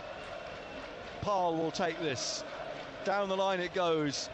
Over the head of Hume. Pritchard runs onto it in front of Armstrong. Ballard now to Hume. Hume forwards down the right. Cut out there by Fox. Back to Tottenham 0, Sheffield United 1. And up to the halfway line, Dazelle. Dazelle then to Dykes. Dykes back here to Cook. Cook down the right wing to Kakai. Kakai going to take on Clark. Clark tackles him. Clark comes away with the ball. United up to the halfway line. 3. Job in the middle. He's got support with Aushish on the left, but Clark still goes into the penalty area. He's opened up a little bit of space onto his right, trying to tee up Neil. Shoot! And he does into the advertising board between the two tiers. Team news from St James's Park and Razor. 5 changes for Newcastle United today. It's Pope, Trippier, Schär, Botman back from injury, and Byrne. Longstaff, Anderson and Bruno in midfield. Gordon, Wilson and Barnes in attack. Tonali is on the bench. Joelinton not in the squad. Thank you, Razor. Full commentary, 5:30 on BBC Radio Newcastle. Queen's Park Rangers are going to make a double change now. They're 2-1 down. They're down to 10 men. They have been since the 21st minute. And a goal kick for Begovic here. Drives this up into the Sunderland half. Shielding his eyes is Patterson from the sun. It's cleared by Hume. Down the left, it spins away from Aushish. And out for a throw to Queen's Park Rangers. 66th minute. Queen's Park Rangers 1, Sunderland 2.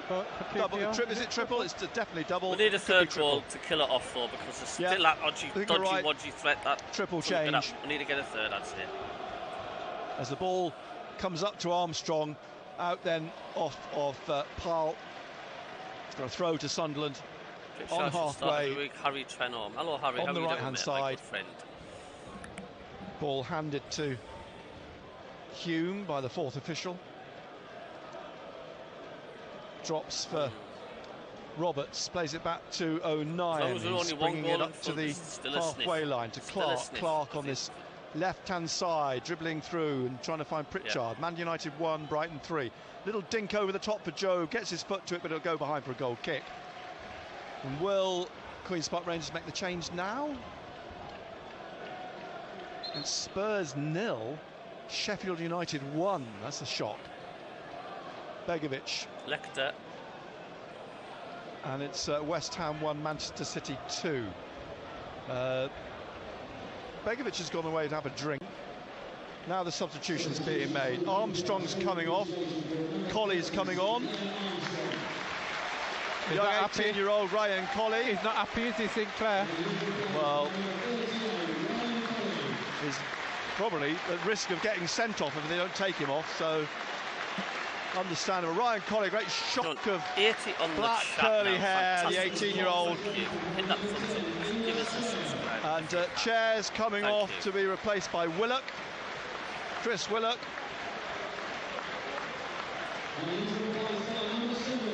And the other player coming off is Paul, to be replaced by Larkesh, the French defender signed from Fulham in the summer. So, triple change by Gareth Ainsworth. Ryan Colley, 18 years old, Algerian parents, born in London. He's got a French passport, an Algerian passport and a British passport. He signed for Queen's Park Rangers when he was 8 years old, 10 years ago, and they say he's very, very promising. He's up front now with Queen's Park Rangers trailing 2-1. The ball headed away by Neil on the shoulder of Dykes, then put out by Oshish on the shoulder of Dozel, and a throw which Kakai will take just inside the Sunderland half on the right-hand side. Down the line it goes to the unmistakable Ryan Colley, and the throw will be taken by Kakai again on this right-hand side. Drops for Colley. Job's leaves missed a few Kakai. chances, but at least he's getting in the right areas. Pass back to Steve Cook, just in the half. He, with his left foot, swings it up looking for Dykes, headed away by Hume to Roberts. It comes back on the halfway line and back here to Fox. Oh, he's played it short, has he? Oh, Joe just wouldn't get through. Begovic lost it. Joe tried to get his foot on it, but it just didn't have the momentum, the ball, to roll for Job. Begovic is very lucky. Out to Fox. Then out for a throw to Queen's Park Rangers on the far side. Bradford 0, Harrogate 1. And Larkesh, I think, is going to take the throw, playing as a left back. The Frenchman, he's made one League Cup appearance this season. He was a substitute at Middlesbrough as well. Is it drinks break again? Drinks break. I think that's what's occurring. Yeah, Zaid Larkesh, 20 years old, another from the PSG academy.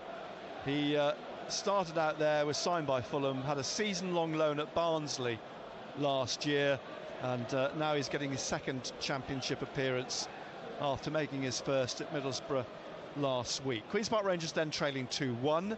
Kenneth Powell had given them the lead in the 12th minute. Jack Colback was sent off in the 21st. Mason Burstow equalised in the 8th minute of added time, and Dan Ballard has given Sunderland the lead with a close finish in the 57th minute. We're in the 71st minute now, and effectively Gareth Ainsworth's thrown on the big men, hasn't he? Dykes, Larkesh, Willock, they're all on there to try and... That's throwing a dice for him. Yeah, get themselves back in this game. Eventually be a throw for Queen's Park Rangers halfway inside the Sunderland half, which Larkesh will take. How big is the PSG academy? All the players back out, and Dean Whitestone just having a word at the moment with the Frenchman, who's about to take this throw and does, back to Dozel. Up to the edge of the area. Willock goes down. No foul, says the referee. 4 against 3 here. And it's Ballard out to Barr on the right-hand side. Ballard looking to cross, looking for Job or Oshish. Headed in the air by Kakai. Down from Oshish to Job now at the edge of the area. Pokes it to Pritchard. Trying to get it through to Oshish in the penalty area. Onto his right, curls one round the post. And out for a goal kick. Chris Willock was convinced he should have had a penalty, but nothing from referee Dean Whitestone. Again, was close to it. 2-1 Need that still. third goal. Third, well, no, you do, I think. Yeah. Let's give us that little bit of a cushion, Nick. And Queen's Park Rangers about to make a fifth and final change. It looks like it on the far side. Begovic with the goal kick first, though. Floats up over halfway. Neil's got his eye on it in the sun. Up through to Job. Job hooks it back over his head. Oshish in the middle, trying to flick it across to Barr here. On down the right, looking for Oshish, but it comes away, passed away by Larkesh. And then won by Hume, who gets it back from Barr. Barr on the right now. Through to Aushish, trying to run back onto it. Barr on the goal line and wins a corner, does he? The referee's decided to... Oh, he's in. Well, he initially overruled his assistant. The assistant was actually pointing to the corner, and Dean Whitestone changed his mind. It's a corner to Sunderland. Roberts going down to take it. The Sunderland fans all cheering him and praising him, all on their feet. Short corner to Pritchard from Roberts, and Pritchard back to Roberts on the corner of the penalty area.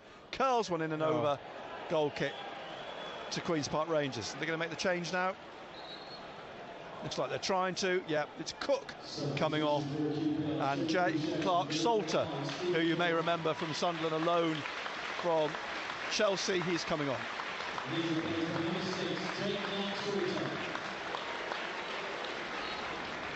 Played a dozen games just under for Sunderland in 2018 in that wretched season. He comes on now. Clark-Salter. His first appearance was a sub-appearance at Middlesbrough last week. He's in his second season here, having signed from Chelsea. Begovic's kick goes away down the left and out. Throw to Sunderland. 75th minute now, and the throw taken by Hume down the line onto the head of Fox, headed on by Larkesh, looking for Willock, drops back down to the Frenchman, comes off Hume and Willock has it, there's a player down, the whistle's blown, it's a free kick I think to Sunderland. Foul on Barr, was it? Certainly Barr on the floor. Is it a foul? Is it a free kick or a throw? It looks like it's going to be a throw. It'll be a drinks break. Barr's not happy about this. He's been pulled to his feet and he's sizing up. Well, he's squared up to Field, who's towering above him. Throw taken, comes back to Fox and plays it back to Begovic. Begovic's kick back up into the Sunderland half, headed on by Dykes, drops for Barr, put right back up into the Queen's Park Rangers half. 15 minutes to play, Sunderland leading 10-man Queen's Park Rangers 2-1. Fox floats one up, looking for Dykes.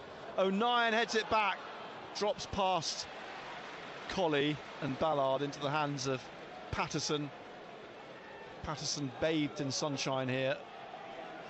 He's pausing a moment, is in no hurry. Be careful. Referee strolling forward and almost with the intent that any more seconds and he would have taken out a card. Here's Patterson again. The minute he started for Sunderland last season, the ball until out he got injured, then you could to O'Nien on this left-hand side. Forwards to Clark. Clark dribbling back and then trying to get away from Colley. Inside to Neil. Neil plays it well a bit awkwardly back to O'Nien. Colley goes to close him down. O'Nien gets it down the line to Neil. Neil taps it to Clark. Clark under pressure from Kakai. A foul on Clark by Kakai, and a free kick to Sunderland, which O'Nien will take. 2-1 Sunderland lead. 77th minute, and back with. Are you guys not a bit anxious thinking QPR could get an equaliser if we don't kill this off? Neil in the middle, cross to Ballard. Ballard out wide to Roberts. Roberts back inside to Hume, trying to get it forwards quickly. It drops for Aushish here, and Aushish trying to thread it through, but straight to the feet of Fox. Out to Field, and then out through to Zell to Willock, and back off Aushish actually. It's going to go out for a goal kick. So 2-1 Sunderland lead, and they've managed to open up Queen's Park Rangers a lot more in the second half with the absence of Colback. It's getting harder for Queen's Park Rangers to plaster over that. West Ham 1, Manchester City 3. Haaland has scored again, and Begovic has put the ball out again onto the roof of the Queen's Park Rangers dugout. That's so annoying, isn't it? How many times has he kicked the ball out? Quite a few, isn't it? On a goal kick. Throw to Sunderland, then Hume takes it. Hooked on by Roberts through the middle. Straight to Kakai though, and Kakai away from Aushish into the Sunderland half, looking for Willock. And Willock now, the run down the left to Larkesh. Willock has to come back, and Willock on the ball still here, just inside the half, has to play it back to Clark Salter, just behind the centre circle. He plays it across to Fox, down the line again to Larkesh, back to Fox in his own half, and back to Begovic. And Begovic just outside his penalty, and no pressure here. Plays it a little bit more safely up over the halfway line, but onto the chest of Clark. Poked through by Pritchard, looking for Jobe. Out comes Begovic. Hammers this away into touch. And I think he's got the wrong code, Begovic. Throw again to Sunderland. Hume gathers the ball beside Gareth Ainsworth. Throws it to Neil, back to Hume, back to Neil, inside to Roberts, back behind into Ballard. Scorer of Sunderland's second, across to O'Nien. Up to Pritchard on halfway, back to O'Nien, out to Clark. Clark now down the left, flicking it, trying to flick it through to Pritchard. It breaks for O'Sheesh, off him to Clark. Oh, he's tugged back by Kakai. Yellow card. He's absolutely unquestionably. He can't handle him, can he, Kakai? Just had a washing machine fitted in. Fantastic, mate. Fantastic. Referee had his hand in his pocket even before Kakai, I think, tugged his shirt. I think he knew exactly what was going to happen there. I think Jack Clark said at the end of the game, you can have it. So, free kick wide on the left here. Pritchard's obviously getting some abuse as he looks into the crowd. Roberts and Pritchard over the ball, and Pritchard plays it into Neil. Neil plays it back to Roberts on the left. Roberts back to Neil. Neil on this left-hand side, trying to slip it through, but it's past Dazelle, and Kakai plays it through Neil's legs into touch. It's a throw to Sunderland on the left. Aldershot 1, Gateshead 1. Gateshead pulling a goal back. Pritchard with this throw. Back it comes to Clark. Clark with his right just brings it down, looks down the line to Pritchard, trying to flick it through for O'Sheesh, which he does, to the goal line, pulls it back over the head of Jobe. Oh, my word! Get it! Bangs it home on the volley in the 6-yard box, and Sunderland lead 3-1, and Queen's Park Rangers fans stand up and start to leave. Yeah, what a lovely finish. But good play. Ashish, great ball in, but he still had a lot to do, Bar. But what a good finish that was. He flew into it, took it on the volley into the roof of the net, and Sunderland now surely have won the game. You'd think so, as Bar kneels, kisses the ground, and Sunderland 3-1 up. Lovely ball, lovely work from Ashish. Had to, as you say, a lot of work to do from the goal line to pull it back. Hold on a minute. I'm just going to edit this goal again. Just listen to that away end.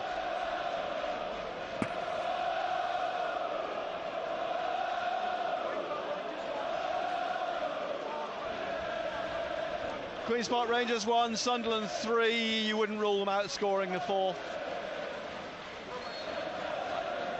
Queen's Park Rangers' heads surely will drop. Watford 1, Birmingham 0. 2 goals behind now. And here's Clark. Pass Clark, Salter. Crosses. Oh, and it's headed away this time on the shoulder of Aushish. Out for a throw to Sunderland on the left. Yeah. QPR appealing the pace now, aren't they? The referee is I think it's Fox has got cramp. Or Field, it's Field, I think, actually. Yeah, Sam Field, he's got cramp. Text annoying. Pritchard there's obviously a fan down here on the left that's giving him absolute grief. Pritchard is staring back at him. He's pointing now. He's actually saying pointing. Come on out on the pit. Come out. He's laughing now. Pritchard. He's winding them up. Pritchard.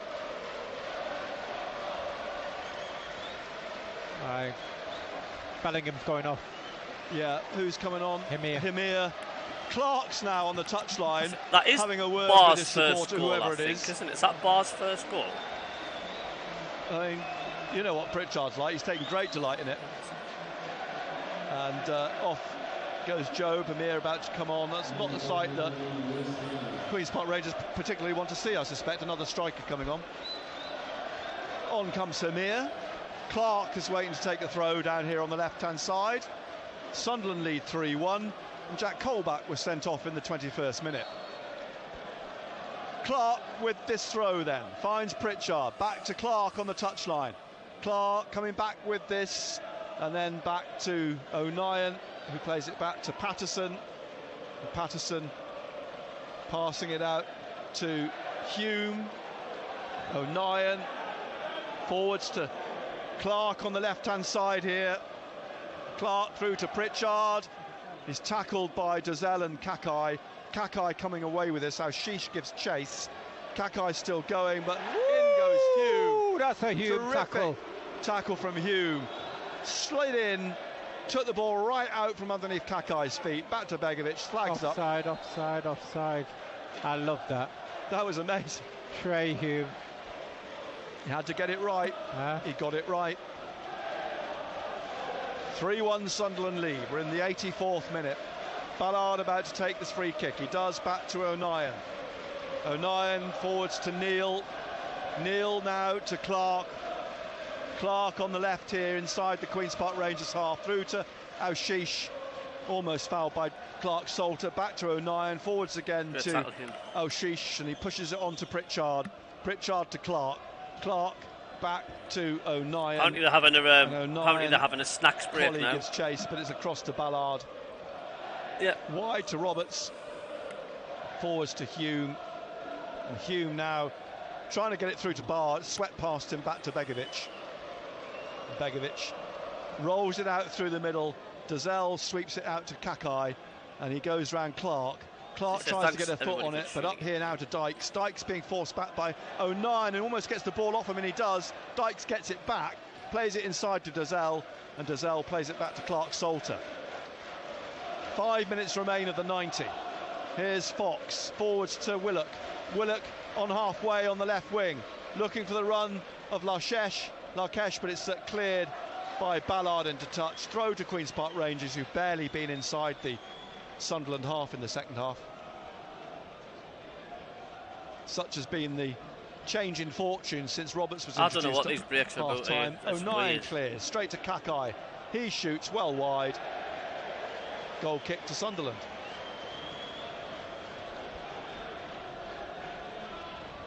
You've got to say that it's been an excellent performance by Sunderland. You know, credit to Tony Mowbray at half-time to change things around. And you've got to say they've dominated the second half. Yeah, they have, haven't they? Pritchard back to Patterson. Patterson out wide here to O'Nien, who drives it on in the middle. Hamir looking for it, but it's won by Field to Kakai. Back into the Queen's Park Rangers half. Clark Salter. Fox now to Dozzell. Dozzell on halfway down the right wing looking for Kakai. Goes round Clark. Kakai now drives the ball off the backside of Luke O'Nien for a throw to Queen's Park Rangers. 87th minute. And Kakai will take the throw to Collie. Back to Kakai and back again to Dozzell. He plays it onto the halfway line, back onto the halfway line. Bradford won, Harrogate Birmingham 1-0. Down the left touch line, Larkesh inside then to Field. Field to Willock.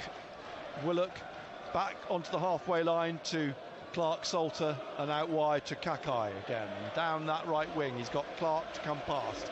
On to his left, he swings the ball to the far post. Collie's header straight into the hands in front of him of Anthony Patterson. Out quickly first time to I've heard Pritchard. Pritchard first time spins around Collie, gets it out to Clark, back to Pritchard, and Collie's furious. He drags his shirt up, and the ball's wasted away down the left of the Queen's Park Rangers penalty area. They are, they are. Kakai again down this right-hand side. He gets away down the right, runs into O'Nien, but he's gone round him. Kakai crosses, and it came off the chest of Dykes, out to Hemir, who lays it off to Barr. Barr over the halfway line. Hemir sprinting through the middle. It's played out to the left here. Aushish now at Clark Salter, and he's blocked. He goes down. It's not going to get anything. No. And Begovic has the ball. A half-hearted appeal from Aushish. I'm told that Sunderland goes 7th in the table so far at the moment, the way things are. Here's Willock out to Kakai, and then it comes back to Aushish, who plays it back to Clark. Clark dribbling, laying it off to Roberts in the centre circle. Has actually been relatively quiet the last 20 minutes, Patrick Roberts. Just went past 4 players. Just playing within himself. Watford 2, Birmingham 0. Queen's Park Rangers 1, Sunderland 3. Jack Colback dismissed in the 21st minute. We're in the 89th minute here. Here's Aushish. 4th official Ben Toner. Do you think if Colback had not gained sent off, it would have been a different outcome? To Pritchard, stabs it back to Neil, back to Pritchard, looking to see if he can pick Hemir out maybe, or Aushish. He tries to go on his own. Dazelle gets the ball off him. Back it goes to Fox. And Fox, closed down by Hemir, plays it up looking for Dykes on halfway. Hume gets in front of him. Dykes still manages to win it. And now trying to get Larkesh away. One back Ballard, and then back to O'Nien. Man of the match, Clark for me. Last minute of the game. Roberts just swinging it away from Colley, back to Patterson at the edge of the area, to O'Nien. Oh, there's the all-ears coming out now. To Roberts, short pass forwards to Neil, and now to Aushish again.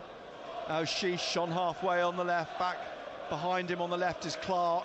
Clark dribbling on into the Queen's Park Rangers half again, and casually lays it back to Neil, across to Hume, and Hume has Barr wide, Hemir in the middle, and the ball floats into the hands of Begovic. I think he might have been offside actually, Hemir. Yeah, he would have been offside. Begovic rolls it away out to the left-hand side. The 4th official should show us any second now how much time will be added on. Larkesh trying to get forwards again here, rolling it up to Dykes in the D. And we'll have 8 minutes again. Oh, Tottenham have got a last-minute equaliser. There's Field out to Kakai. Kakai swings it in, looking for Colley, headed away by his offside. Sheffield wins. Tottenham's got an equaliser. Play goes on. Barr, a tired Barr, up over the halfway line, out to Roberts. It's a tired Queen's Park Rangers as well, despite the substitutions. Roberts now in the penalty area. Barr just ahead of him, middle back heel. Roberts! Oh, he's missed. That would have capped it all. Fantastic. Excellent. The cheek of Barr's back heel to Roberts on his left foot. He's driven it wide of the left post. Well, that's confidence in this team. That's what they can do. A pleasure to watch. 3-1 to Sunderland in the 91st minute. Played just about a minute of the 8 being added on. Here's Colley on the right wing. Colley up to the halfway line. Plays the ball back then to Dazelle. Dazelle across to Fox. Morgan Fox being closed down by Hemir. Looking for Willock. But Hume leaps in front of him, finds Roberts, but the ball's given away. Willock's got it back again. And Willock then runs in to Neil, but Willock gets the ball back. Neil just trying to stick with him for a moment. Willock just lays it off and it's played back through Field to Clark Salter, and out wide. You do know there's a Kakai. Cardiff Swansea game on Kakai Sky. taking it down the right of the penalty area, crossing. Oh, and it's dropped over. A hesitant Patterson. Willock drives it in. Patterson saves at the post. Well done. For a split second there, Patterson looked a bit marooned, but it's come off okay. Class back here by Barr. The ground taking the Mickey now, lads. Queen's Park Rangers supporters. 5 years, never seen such fun football like this. Absolutely fantastic. And significantly not emptying of Sunderland supporters away to our left. Here's Clark back to O'Nien, to Neil in the middle in the sunshine. Basking in the sunshine, Sunderland. Here's Ballard. The Spurs have took the lead against the 93rd minute. Back it comes. Spurs have took the lead against Sheffield United. They'd be absolutely gutted. Sheffield United would be absolutely gutted. Ballard gets away from Colley up to Hemir. They're getting beat 2-1. Hemir They're getting beaten 2-1. to Pritchard. In space here on the left with Clark. They must have scored two goals, Spurs, Kakai in 90 minutes plus. Clark going to take him on. Clark dribbles into the penalty area, onto his right foot, clips it across the face of goal, nobody there. What a ball that is. What a beautiful ball, it just needed someone to stick a foot out. Here's Barr again from Roberts. Back to Pritchard at the edge of the area. Dinks it over for an offside Hemir, who tried to tee up O'Sheesh. It's a free kick. O'Sheesh appealing that he needs a penalty. He hasn't seen the flag. Kakai will be glad to see the back of Jack Clark. Yep. He's trying to get away as far as he possibly can from him at the moment. He's had him on toast this afternoon. Clark Salter back to Begovic, 94th minute now. Begovic passing it back out. I just said 2 minutes ago that Spurs were going 2-1 up. Hemir on his shoulder passes it back to the goalkeeper. Is he going to kick it out? He kicks it out and keeps it in, which is makes a change up to Colley. Comes off him, and then Dykes looking to try and get Willock away, but it's going to bounce out for a throw to Sunderland on the right, deep in the Sunderland half. Gareth Ainsworth trying to urge his players to push on, but game's gone from Queen's Park Rangers now. Here's Ballard back into 09 at the edge of the 6-yard box, passing it out across the box to Patterson. Drills it up through the middle. 120 years. Clark Solder heads it on. Neil nods it down to Pritchard. Pritchard lays it off to Clark. Clark now to O'Sheesh on this left-hand side. O'Sheesh taking on Dazelle. O'Sheesh cuts inside, then leaves a little reverse pass to Pritchard to curl one for Hemir. Oh, he's good save from Begovic to palm it away somehow around the post. Great save. Very good save at close range. Should have scored. Head it down. He said it was a nice height, wasn't it? O'Sheesh strolling across to take the corner. You know what people will be saying? They'll be saying you're playing against 10 men. You've still got to beat them. Yeah. You only can beat what's in front of you. Exactly. 3-1. O'Sheesh in the corner. Pritchard down there with him. Taking it short. O'Sheesh on the touchline, cutting in now. Trying to get into the penalty area, and he does. Trying to get to the goal line, but just a little bit too much to do. And Queen's Park Rangers managed to hook the ball away up to Colley. Trying to get it into Dykes. 90 minutes plus. And it's come back for 09 I mean, it's getting that, do a bit of housekeeping at the back. 96th minute. Now to Clark on the left here. They're looking tired, a lot of these players in this heat. Forwards to Hume, back to Clark again, and Clark back to O'Nien. Queen's Park Rangers chasing shadows, really, almost literally, from the floodlights and the sunshine. And now Ballard forwards to Neil. Neil closed down by a big barge in the back from field. It's cleared by O'Nien, and here. Oh, well, now what's happened here? It's sparked off. Trey Hume's involved. It was late with a challenge. It's that Dazel's the other player involved. The referee's come back to it. Did you see what happened? Yeah, it was a late challenge by Dazel on him. What's the referee going to do here? He's calling Dazel. Well, he's called Morgan Fox to him. Dazel's there as well.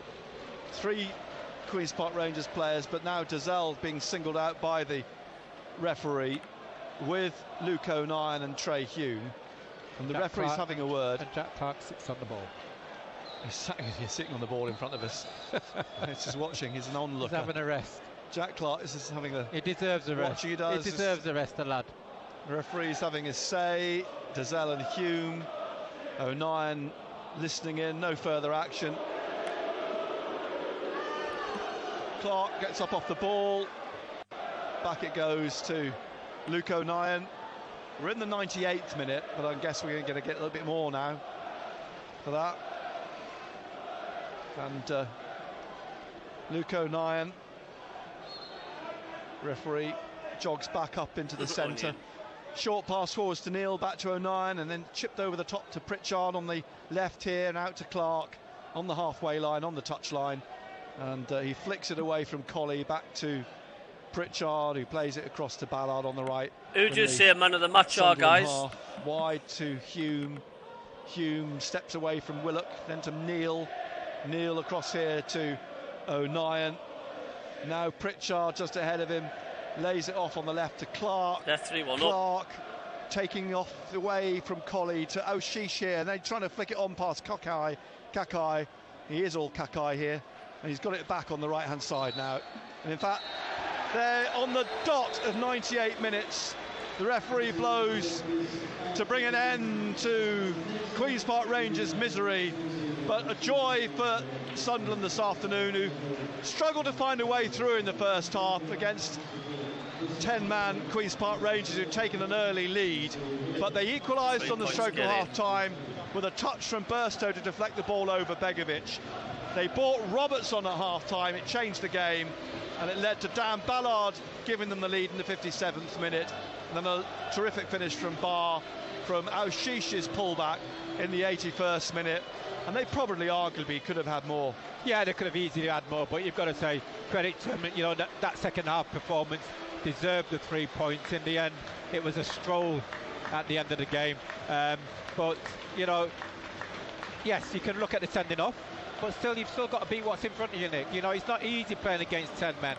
And credit to Tony Mowbray, who made the changes at half-time and bringing on the likes of Roberts, and then all of a sudden, thanks everybody for tuning in. We started to make that extra man count. Nice touch from Gareth Ainsworth. He's come down and he's thanked the Sunderland fans. He's shaken the hands of the Sunderland players, and it's good to see as well Pierre Equa is out here with the players in the penalty area around to our left. He's not got ice on, he's not got anything on his legs, so fingers crossed it's not too serious an injury for Pierre Equa, who was replaced by Alex Pritchard in the 13th minute. And Hamir and the players all down, Alan, applauding the Sunderland fans who stayed to the end, as you'd expect, after such a great win here this afternoon. And Queen's Park Rangers players, heads dropped, they head off down the tunnel. But this is the team that keeps on giving. Well, Nick, I think when you look at this game here, I think it just gives you a sign of what Sunderland will have to deal with this season, because teams are not going to make it easy for you. They're going to be in your faces. They're going to try to knock you. They're going to try to knock you off track, and we've seen that. And what we've got to do, we've got to continue playing how we are playing, and we've got to stand up to it. But we've got to play with our heads. You know, they're going to want to get you into a battle, because footballing-wise, majority of teams will not be able to match Sunderland. They will not be able to match